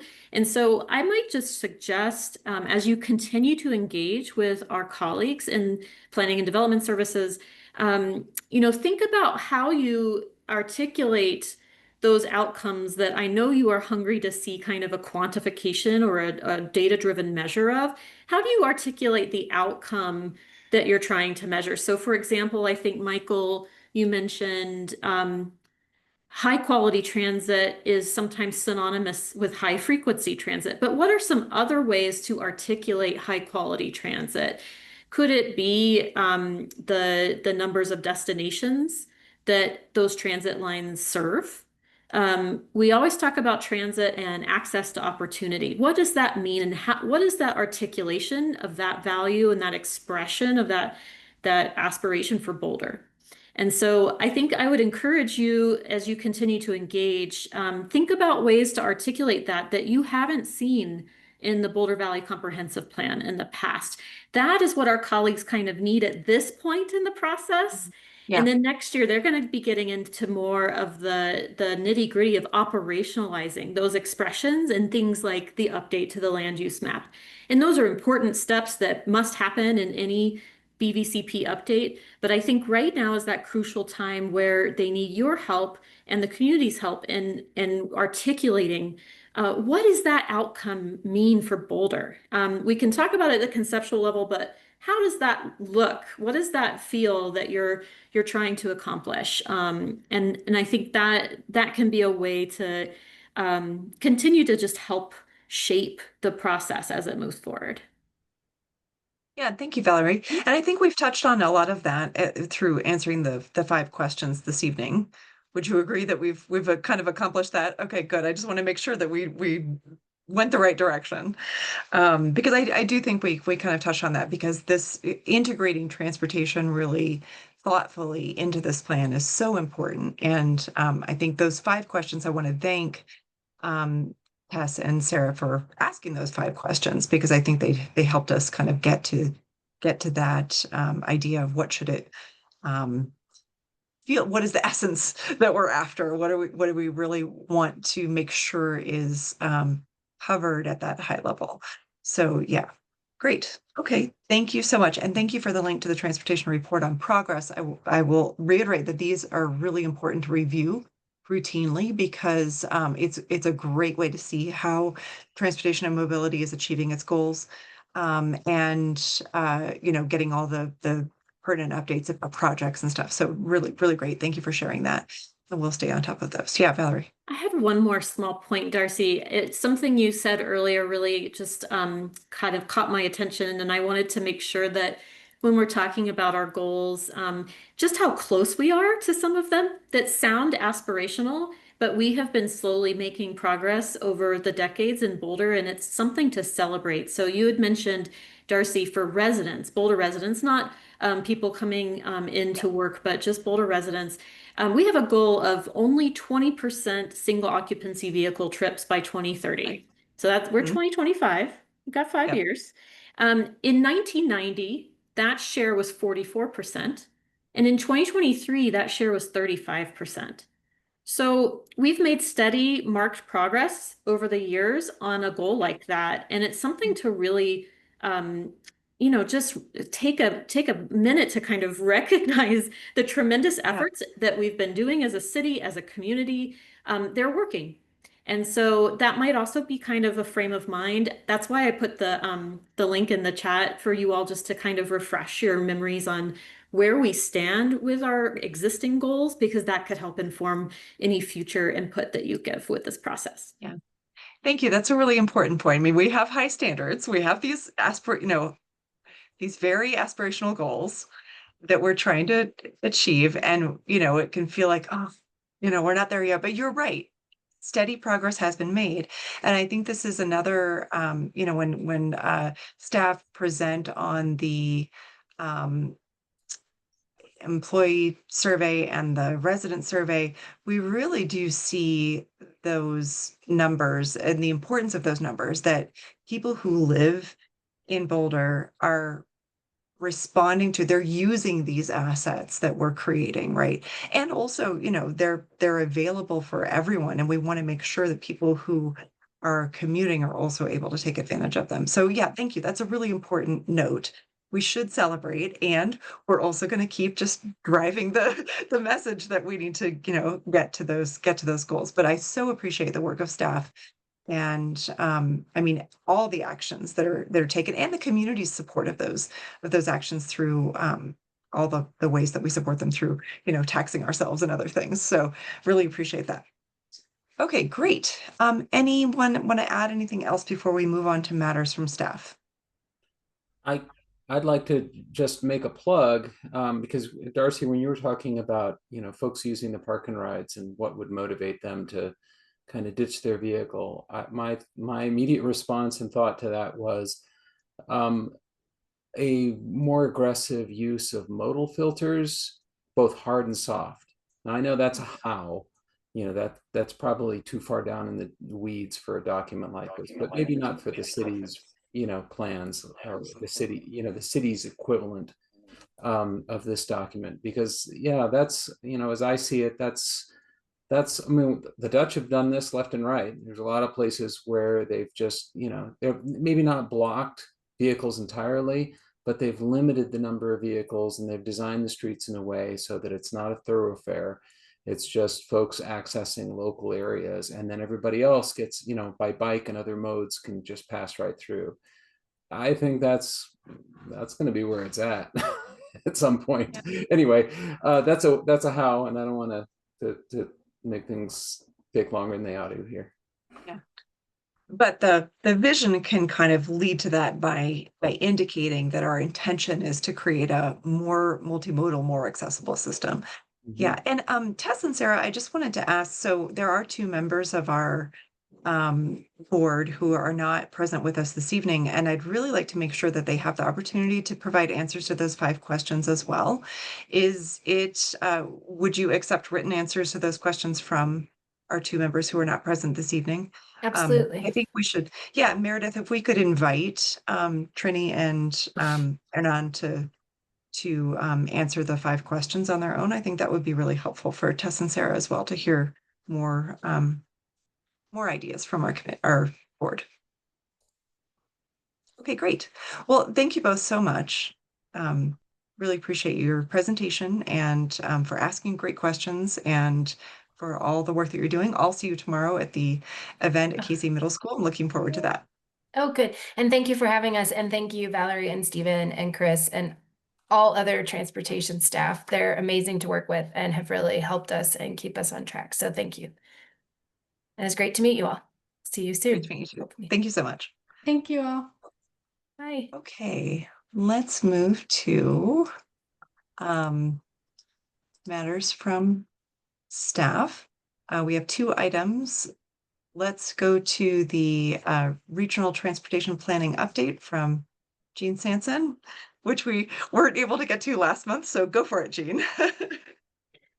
Yeah, I'll pass it right over to Jean, and just want to mention what a great way to follow up that great presentation from our colleagues on the Boulder Valley Comprehensive Plan update.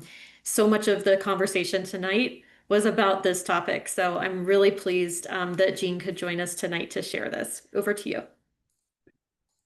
Thank you all. I'm just gonna get things queued up if you just give me 1 minute. And all right. Are you seeing a title slide or are you seeing it? Okay, wonderful. I'm seeing the title slide here. Oh, that's great. I love it when things work.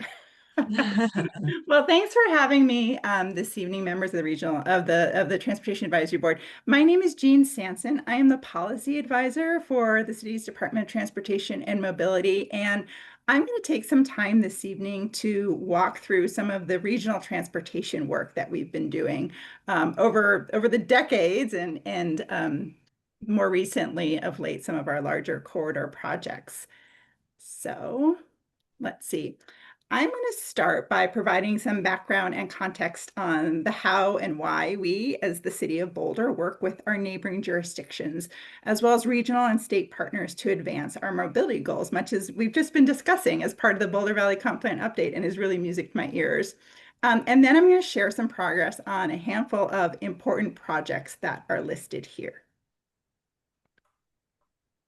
So let's start with why regional transportation and travel has been and continues to be a priority for our community. I think you all stated it so well in the conversation that you had about being able to provide travel options for not just those who are residents of our community, but those who are non-residents who spend their days working or going to school in our community. So I think, as Valerie mentioned, we know from the data collected since 1991 that non-resident employees continue to be a demographic that primarily uses single occupant vehicles when traveling to work, which is much different than resident trips, as you see here. So that's really a tough nut to crack when 80% of the people who are coming into our community each day are still coming in single occupant vehicles. And we also know that the average commute distance is increasing for non-resident employees. Over time, that's even increased, as you've all mentioned, the lack of affordable housing in and around Boulder continues to exacerbate that. So really, this is why our focus on regional transportation that provides safe, reliable, and affordable travel options between Boulder and our surrounding communities is so important to us. Okay. All right. So how do we work with partners to address these challenges? So what you see here on your screen is what we call the Northwest Area Mobility Study, and it is a network plan. So we affectionately call it NAMS. And NAMS has been and continues to be our long-term vision for improving regional mobility through a network of BRT corridors with high-frequency, fast, reliable transit connecting communities throughout the Northwest area. And how did this come about? Well, about 10 years ago, recognizing that there are significant cost increases and delays associated with RTD delivering the Northwest Rail Commuter Rail project from Longmont to Denver. RTD and local governments convened to map out this network of priority corridors that we see here. And it became a consensus agreement between our elected officials, RTD, CDOT, and 13 other area jurisdictions, as well as CU, for our collective priorities for the region. And much of the work that we've done in the convening years to collaboratively plan, design, and implement these improvements are modeled on the US 36 corridor. So, second, I'm having a little trouble seeing my screen. So things like dedicating roadway space for the Flatiron Flyer or for fast and reliable transit, building separated commuter bikeways, which is becoming even more important as e-bikes have exploded and people are traveling further and further using e-bikes, and generally just safety improvements that are going to improve not just comfort, but help us to meet our Vision Zero goals for our traveling public. So much of the work that we do to build out our regional transportation network depends on the strong relationships we have with our state and regional partners. As an example, the City of Boulder works closely with the Colorado Department of Transportation to ensure that our regional projects are in a pipeline of statewide transportation plan projects so that state dollars continue to flow to our area. And then it's also important to note that, most of the regional corridors coming into and out of Boulder are actually CDOT facilities. So that means that any infrastructure enhancements or changes that we want to make to a roadway like 28th Street or Broadway must be closely coordinated with CDOT. And there was a lot of discussion earlier about RTD. RTD is another key partner. They provide the majority of Boulder's bus service. As you all know, RTD drastically reduced bus service during the pandemic, and they have been gradually restoring bus service within our community. We are approximately at 85% of pre-pandemic levels for routes serving Boulder, and that continues to get better and better. We successfully advocated for RTD to return routes such as the Flatiron Flyer, additional airport service, and as was mentioned earlier, the reopening of Boulder Junction Station, which we celebrated last week, as well as the expansion of the downtown Boulder Station to serve current routes, as well as planned routes that will serve our regional corridors. And finally, but a very important piece of the regional transportation partnership is the Denver Regional Council of Governments, or DRCOG. So as a regional entity, DRCOG really sets the policy and helps to allocate transportation funding, which is where a lot of our larger scale transportation infrastructure dollars come from. So you'll often see many of our larger scale projects are referred to as TIP funded projects. And Mayor Pro Tem Nicole Spear is our board member representative on the DRCOG board. So that's sort of who the big players are, right?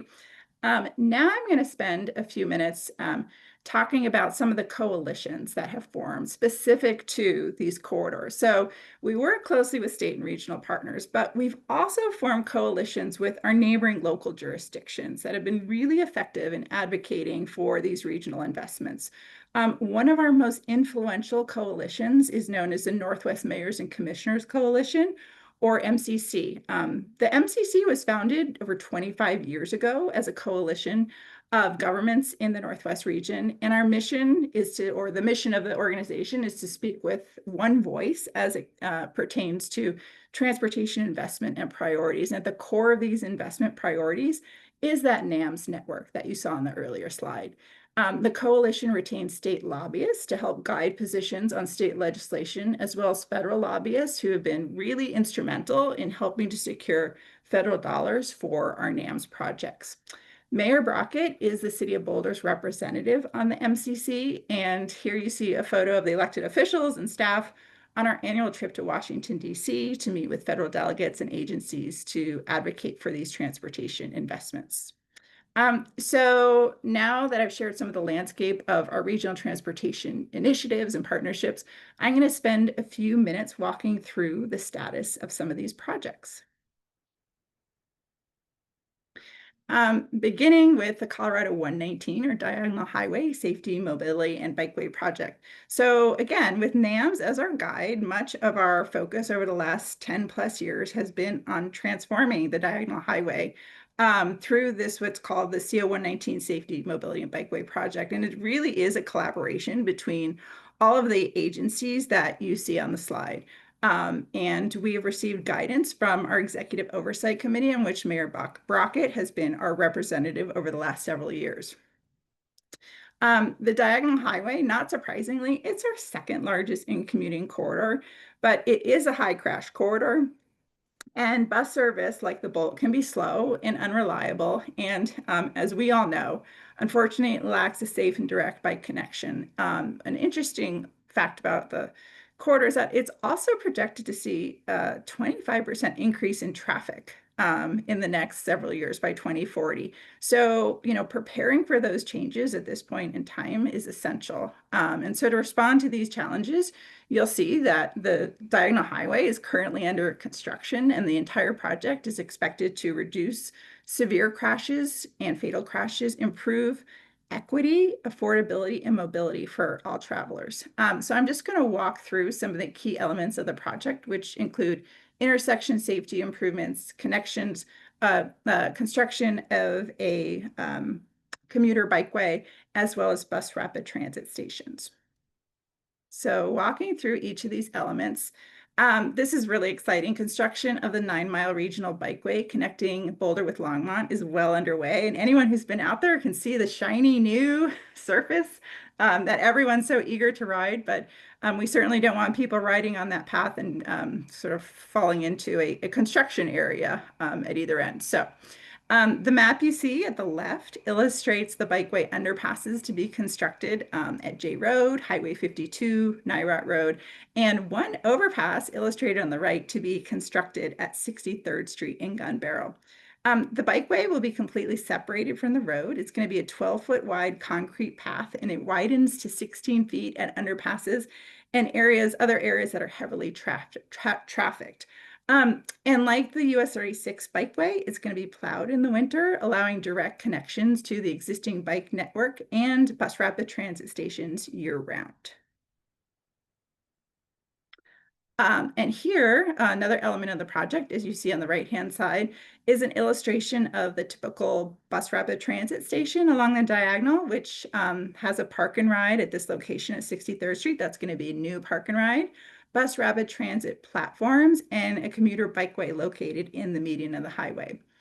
And a unique feature of this project are what we're calling Q bypass lanes. So these are going to be dedicated bus only lanes through the intersection, so that when a bus approaches, it pulls into a dedicated bus only lane that you can see here. It bypasses traffic that's waiting for the signal, and a special traffic signal will allow the bus to proceed across the intersection while the general traffic is still stopped at the red light. And so with these improvements, buses get a head start, they jump ahead of traffic, and then merge back into the general traffic lane. So not unlike what we see around the city today with our Q bypass lanes, just a little bit more sophisticated system. And I'll pause here. Mike, it looks like you've got your hand raised.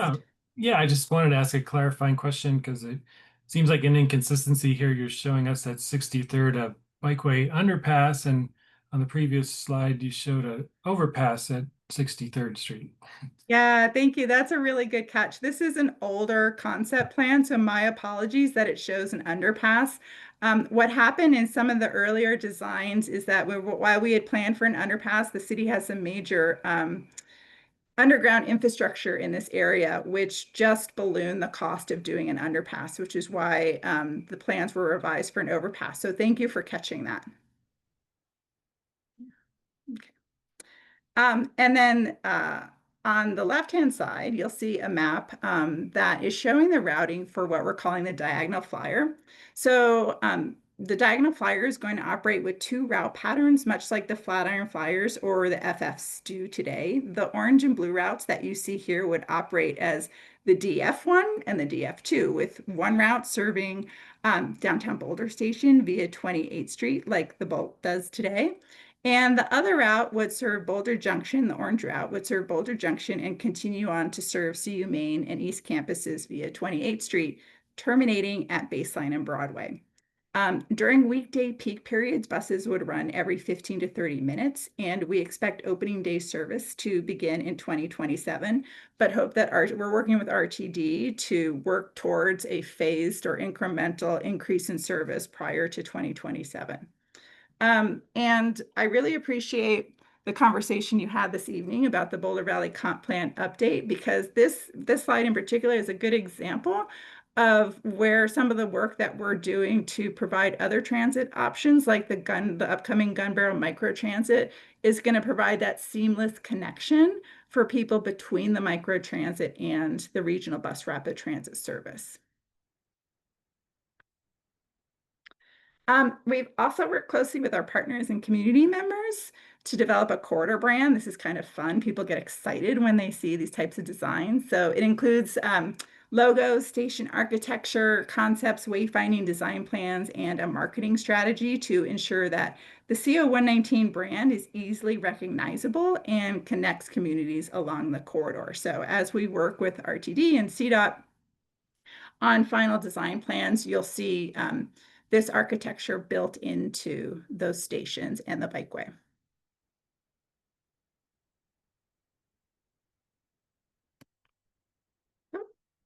And one more slide, but it does, oh, here we go. Oh, I'm sorry.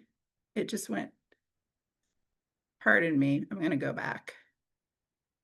And while I'm going back, Michael, it looks like you've got your hand raised. Yeah, and maybe you will go so far back as to get back to slide 9, but Okay. one of the questions I had is in that one of the NAMS slides, it showed that Arapahoe was going to be one of these I thought I saw it was going to be one of these bus rapid transit corridors. Did I get that wrong? Because I didn't see it on slide 9, so I was wondering if it's not happening or it's set for the future or what. No, that is correct. CO7, or Arapahoe as we know it in the city of Boulder, is one of the priority NAMS corridors. And in fact, after this slide, I'm going to do a little bit of a deep dive on CO7. Okay. Yeah, thank you. I just wanted to show some inspo photos, as my kids would say, right? Like, work is happening on the Diagonal Highway. You know, I know that it's causing disruptions, which is impactful to people, of course. But I think CDOT has done a pretty admirable job of keeping things moving and safe for our community members. And again, we expect full construction to be complete in 2027. Okay, Michael, I am going to switch gears now to CO7, or what we know as East Arapahoe Avenue in the city of Boulder. So along with US 36 and the Diagonal Highway, this is our next most heavily traveled commuter corridor. It connects Boulder to I-25 and Brighton, and it spans more than 30 miles and incorporates 8 jurisdictions. So like our other NAMS corridors, approach that we've taken to designing and implementing improvements is really a coordinated and collaborative one. We, the City of Boulder, are members of what we call the CO7 Coalition, and Council Member Shuhart serves as our representative on this group. The coalition is made up of CDOT, RTD, elected officials, other member organizations such as CU, our transportation management organizations, and it provides a forum to coordinate and advocate for planning and implementation of multimodal improvements like bus rapid transit, a regional bikeway, first and final mile connections, etc.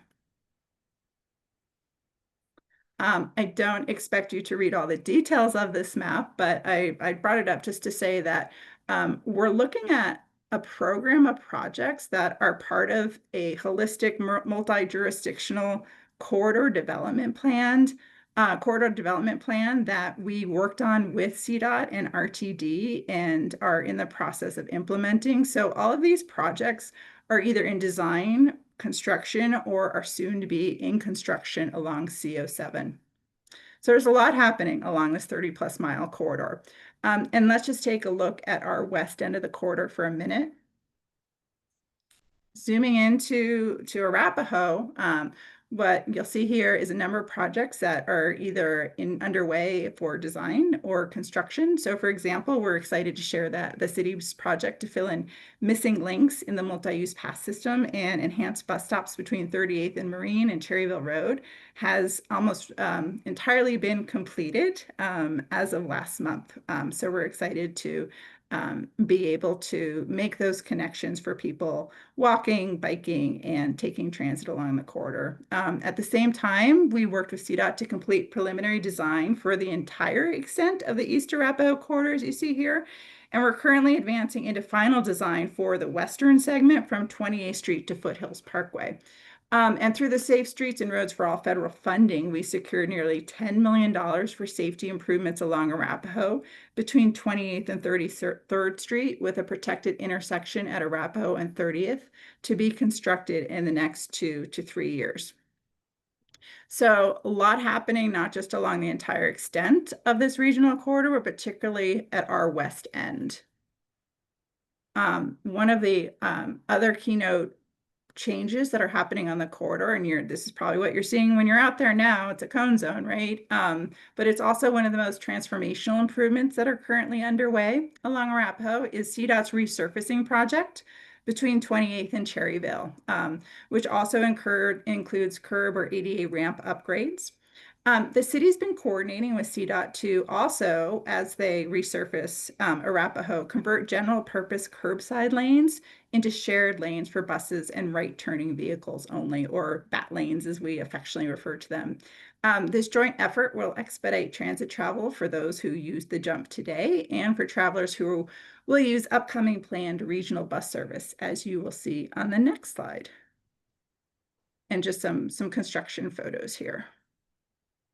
Okay, so the resurfacing and bus and turn lane project will be completed by the end of this year, just in time to benefit the introduction of a new high-frequency bus service between Boulder and Brighton that will begin operating in 2026. Managed by Boulder County, this new transit service will offer all-day, 30-minute, fare-free service between Brighton and Boulder with stops shown on this map. So at the stop level, we're working very closely with Boulder County and all the jurisdictions along the corridor to ensure that the bus stops are in place and ready for this service, and they're able to successfully launch what they're calling a transit starter service between Brighton and Boulder. And again, I would refer to this as a precursor to bus rapid transit, really testing the market to ensure the viability of bus rapid transit in the future. Okay, switching gears to another corridor. The next NAMS corridor that I want to share some progress on is South Boulder Road. It is a 9-mile corridor that connects Lafayette, Louisville, and Boulder. And becomes, as we all know, Table Mesa at our end. We completed the first phase of a corridor study last year. In fact, Trini was on an advisory committee for that study.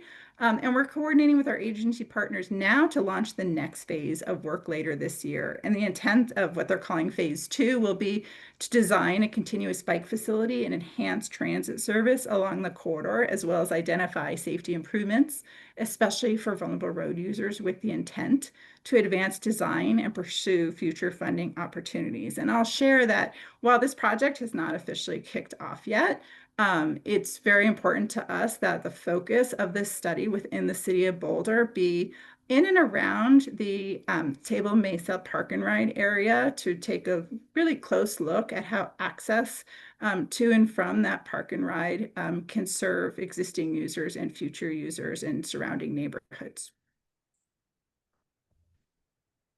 Okay. maybe last but not least, I know I'm covering a lot here. But the next regional project I'd like to provide a brief update on is the Northwest Rail project. And we could probably spend an entire TAB meeting talking about the train to Boulder, but I'll try to do this pretty quickly. So it is one of the unfinished corridors from the RTD's 2004 Fast Tracks plan. But with the passage, and we know that hasn't come to fruition, but with the passage of recent state legislation and leadership by Governor Polis, we are seeing pretty exciting opportunities to make Northwest Rail a reality by partnering again with agencies like CDOT, RTD, and the Front Range Passenger Rail District to build and operate a first phase of passenger rail between Pueblo and Fort Collins, so statewide passenger rail, with the Northwest segment being the first segment to operate between Denver and Fort Collins. And this is what is formally now called the Joint Service Plan for Rail. Let me just spend a minute walking through that. So what is joint service? Well, it's neither Northwest Rail nor is it Front Range Passenger Rail. It's a bit of a hybrid. It would provide an opportunity to use new state funds, including fees on oil and gas production and rental car fees, along with potential RTD funds and federal funding that's already been secured to build and operate this first phase of Front Range Passenger Rail, as I shared earlier, using the Northwest Rail alignment, providing approximately 3 to 5 round trips per day between Denver and Fort Collins, with the stops shown here at the bottom of the slide. And it's expected that over the years, service would increase as ridership and demand increases, along with funding.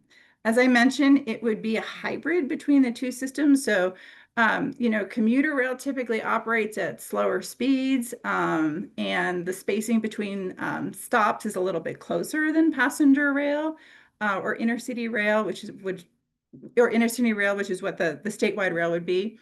Intercity rail typically has fewer stops and operates at faster speeds. And so there would be one operator running this service, but it would essentially operate at sort of faster speeds than commuter rail, slower speeds and Front Range Passenger Rail, and have more stations than what you would typically see in intercity passenger rail. And that's very much because part of the point of joint service is to fulfill the Northwest Rail vision. So a key step occurred this summer when RTD agreed to enter into an intergovernment agreement with partners to create a single government body that is currently negotiating with the Burlington Northern Santa Fe Railway, who owns the tracks that would be used for this service. It runs on BNSF tracks, and so the next steps through this agreement are to negotiate an access agreement with the Burlington Northern Santa Fe, fine-tune costs, and develop a finance and implementation plan. And that's moving forward pretty quickly. They hope to have that agreement in place by the end of this year. And so one of the things that we have been doing is working closely with our partners to ensure that design of the Boulder Junction and Depot Square Station would accommodate this service. So again, a pretty exciting window of opportunity for this particular regional project.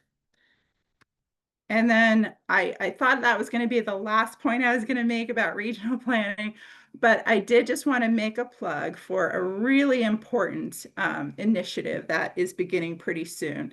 And that is the Boulder County Strategic Transit Plan. So much conversation was had earlier amongst the board members about how reliant we are on RTD. And we are, and we will continue to be, but we're also looking at new types of partnerships to ensure that we can meet the needs of our community, and Boulder County jurisdictions can meet the needs of their communities to ensure that we are kind of filling the gaps between what we know we want and what RTD can provide. And so Boulder County is initiating this project, and one of the first things that they're doing is asking for community members to apply to be on community advisory committees. So there will be 2 committees, one will be in English and one will be in Spanish. And the application period is open right now. And so it would be fantastic if you all, as members of our transportation board, could help spread the word that we are looking for members to join these committees. And I'm sure that we'll have many more opportunities to discuss the transit plan. I think at this point, we're looking to have the Boulder County and consultant team come to the Transportation Advisory Board later this year to provide an overview and an introduction to the process. Oh my gosh, that was so much talking. Thank you for your time. Michael, it looks like you have your hand up, or it was up earlier and I missed it. My apologies. I think you're on mute. Yes, I was. Sorry. I was saying, yeah, I was up and then it was down and now it's up again. I was wondering if you could share with us the materials that we could use to shop the strategic plan project with others, because I have some folks who I might be interested in something like that. And then I was curious about, and this is the former hand up, was a question about this the bus service on Arapahoe being a county provided service, not RTD. How did that happen? Yeah, that's correct. So, with limited resources and much of the CO7 corridor being outside of the RTD district, Boulder County took it upon itself with support, and I would say financial support from all of the jurisdictions along the corridor to apply for DRCOG TIP funding for a 2-year pilot project to run starter service to help sort of make the case to RTD that there is a market for bus rapid transit and to start building that market for transit. And so Boulder County was successful in securing those tip dollars along with our local dollars that we helped to contribute to the project. And that's the reason that as of now, it's going to be a Boulder County led service with financial participation from the jurisdictions. I would hope that at some point in the future, and with state legislation now allowing RTD to serve areas outside of their district, it could be a service that RTD would take on in future years. Okay, great. And if they don't, and you run out of your 2 years of funding, does it go away then? Yeah, that's a great question. We would hope that it wouldn't go away. We might have to modify it. We might have to look for additional funding sources, additional tip dollars perhaps, or there could be new models that come out of the Boulder County Strategic Transit Plan to look at funding these types of services. Okay. Yeah. Thank you. Yeah, of course. Yeah, thank you, Jean. This is really a great overview of all the things that are happening in the region, connecting all of us. So, Mike, did you have any questions? No, that was very interesting. Thanks so much. Yeah. Okay, great. Yes. And I don't think I have any questions. I'm pretty integrated into all this stuff as well, so I feel like I have a pretty good grasp of it. But let's see. Okay. Yeah, thank you. Yes, let me stop sharing. Thanks very much. Yeah, appreciate it. Okay, great. The second item in matters from staff is the an update on the transportation maintenance fee and next steps. Stephen, I think you're planning on introducing this. Yeah, so here again to introduce Chris and tee up his presentation on the very important work that he's doing around the transportation maintenance fee, which is a part of the city's long-term financial strategy work. His material builds off the presentation that he brought to this board back in May and provides several critical updates around next steps as we approach upcoming council deadlines in the coming weeks. So with that, I'll hand it over to Chris. Yes, thank you, Stephen. Chris Hagelin here, Principal Project Manager and managing this transportation maintenance fee. And yes, we want to provide you an update as things are moving. Just as a reminder as to what is a transportation maintenance fee, or what we refer to as the TMF. This is a fee that's paid by both residential and non-residential properties to help maintain our transportation infrastructure. We've seen this individual finance mechanism as being one that is stable, predictable, and reliable. It's also scalable, can be indexed to inflation to make sure that we can cover the costs of maintaining our infrastructure. The rates themselves are based on a property's proportional share of maintenance, and we're using a person trip generation methodology to determine those rates for each of the properties. If implemented, the transportation maintenance fee revenue would be used to essentially kind of fill in the gaps that we have in maintenance. We've been using a kind of a newer phrase, both the unfunded and underfunded maintenance activities. So sometimes these may be new activities that are unfunded and will be funded, or else they're activities that we currently do, but we don't have the funds to do them at the level of service that we need to meet either our principals or the community's expectations.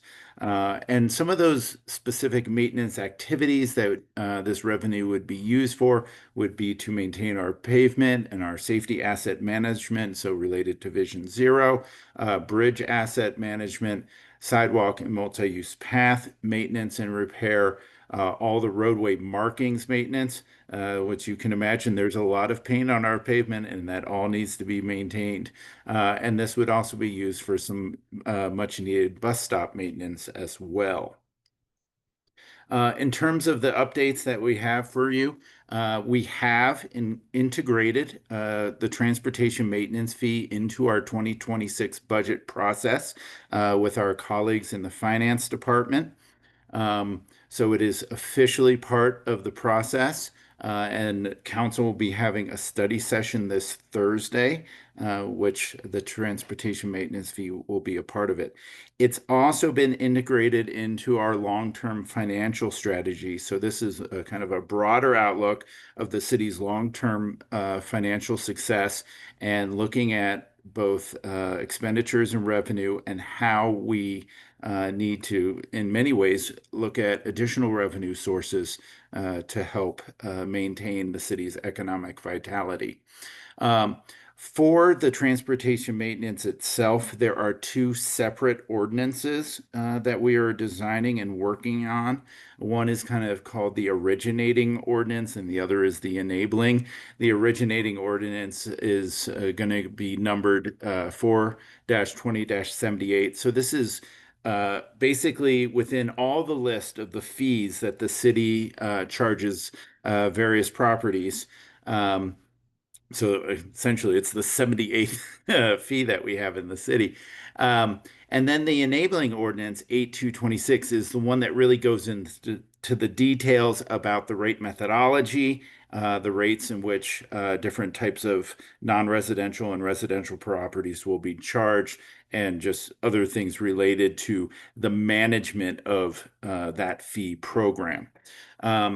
We are also currently engaged in our engagement process with the community and key stakeholders. I'll go into a little bit more detail after that. And then I'll provide you kind of the next steps that are happening as we move forward with the maintenance fee. But I did want to just kind of bring you back a couple steps to let you know that this is a project that we have been working on for a long time.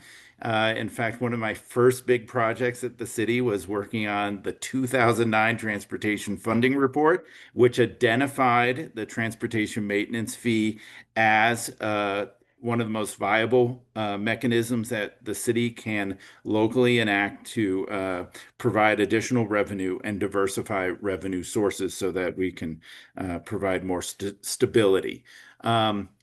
So basically to say, this slide really illustrates that this concept of a transportation maintenance fee has been thoroughly vetted. It's gone through 2 different working groups. It's been delayed at different times for different reasons, most recently COVID, but we have done a very full engagement process.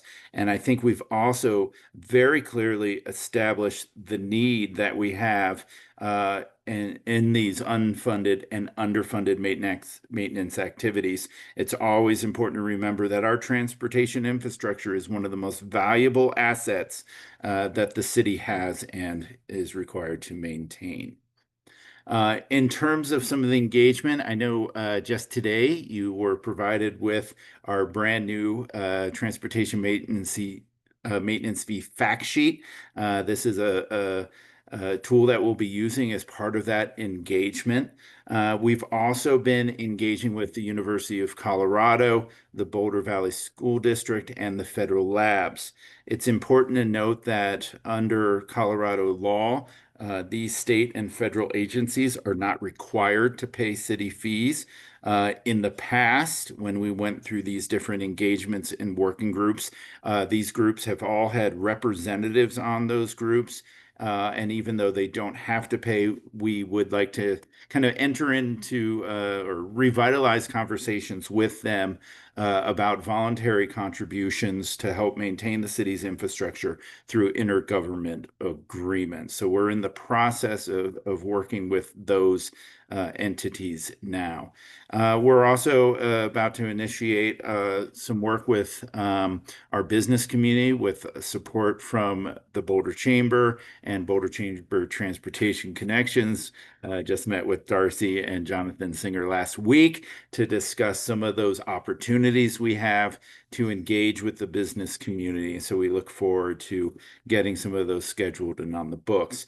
And of course, we're also looking at the types of engagements that we need to do for the general public and really using with all of these groups an informed level of engagement as we go through this, because I think we, as I've said, it's been thoroughly vetted and the need is very clearly defined.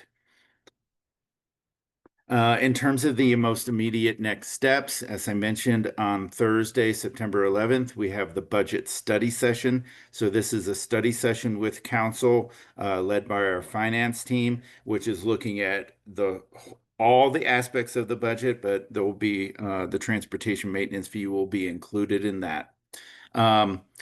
The ordinances that will need to be passed by city council have been scheduled. And these, the transportation maintenance fee ordinance is going with a number of other budget-related ordinances. Each year, fees with the city go through a process to be updated. Many of them change annually. And so the TMF is part of that. The 2078 ordinance will be going with a number of other budget ordinances. And then the other the enabling ordinance will go with on its own. So we're doing transportation mobility. We'll do a separate presentation on that specific kind of the longer ordinance on the transportation maintenance fee. That first reading will be October 9th. That's typically on consent. Council can ask questions of staff that staff can then respond. But the actual presentation and public hearings on those ordinance will be on October 23rd. If all goes well and the transportation maintenance fee is adopted by City Council, there is still a lot of work to do. We would need to kind of integrate that into the city processes for collecting revenue and also have everything set internally in terms of our standard operating procedures, and then all the both internal and external communication that we would have around the fee. Preparing that with our colleagues in finance and possibly utilities, which would be one of the ways in which we would likely collect the fee is through the utility billing system. So given all the work that needs to take place following the adoption of the ordinance, we really may not see actual fees collected into maybe the third quarter of 2026, which starts in July. So that is the update we have for you. We're happy to take any questions that you have at this time, and I can stop sharing so we can all see each other. Thanks, Chris. Well, and I did figure out my own view issue. I think I resolved the issue of being able to see people when we're sharing. So sorry about that. But yeah, thank you for your presentation. Michael and Mike, what questions do you have for Chris? No questions, just excitement that this is going forward and it's not in the too far distant future. Ditto to that. I don't think I really have any questions that need to be asked in this forum, so I think we can move forward. But thank you for your work on creating materials that are really clear and that will definitely answer questions for people as we share them.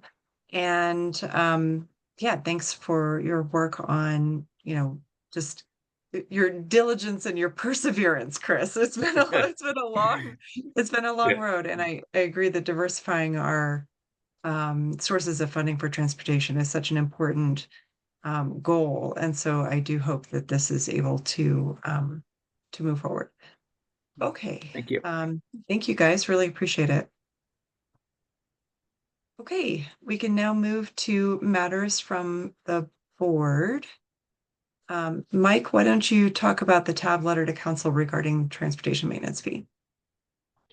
Yeah, you can see this slide. I can see your desktop. Oh, let me try that again.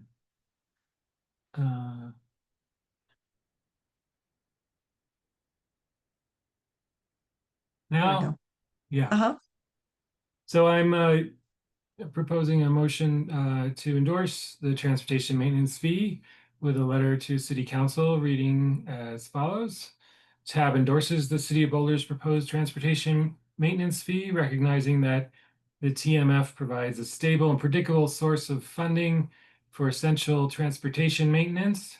The TMF ensures that both residential and commercial properties contribute fairly based on person trip generation. The TMF will free up a portion of existing sales tax revenue to provide the required 20% local matching funds for federal and state transportation grants, enabling investment in core arterial network projects, Vision Zero safety initiatives for all modes, and comprehensive multimodal system improvements throughout the community. Equity considerations such as exemptions or reduced rates for low-income households are an important part of implementation. Therefore, TAB supports the City Council and staff advancing the transportation maintenance fee for inclusion in the 2026 budget. Okay. Since you presented this motion, Mike, maybe I will ask if there is a motion to approve. Yeah, I move to approve. Send this Okay. on. And I will second that since you presented it, Mike. Sounds good. Okay, so all those in favor of presenting this letter to council, raise your hand and say aye. Aye. Aye. Anyone opposed? Okay, so we're going to advance this letter to council 3-0. Thank you, Meredith, for making note of that. Thank you, Mike, for drafting that and refining it. I appreciate that. And I guess think I'm not clear on what the mechanism for sending this will be now. let's Valerie, if you want to weigh in on that, that's fine, or we can get clarity on that after the meeting. Okay. Yeah, I can send you some steps after the meeting. Thanks. Yeah, sure. Okay, but thank you for doing that. I think it's important to have our approval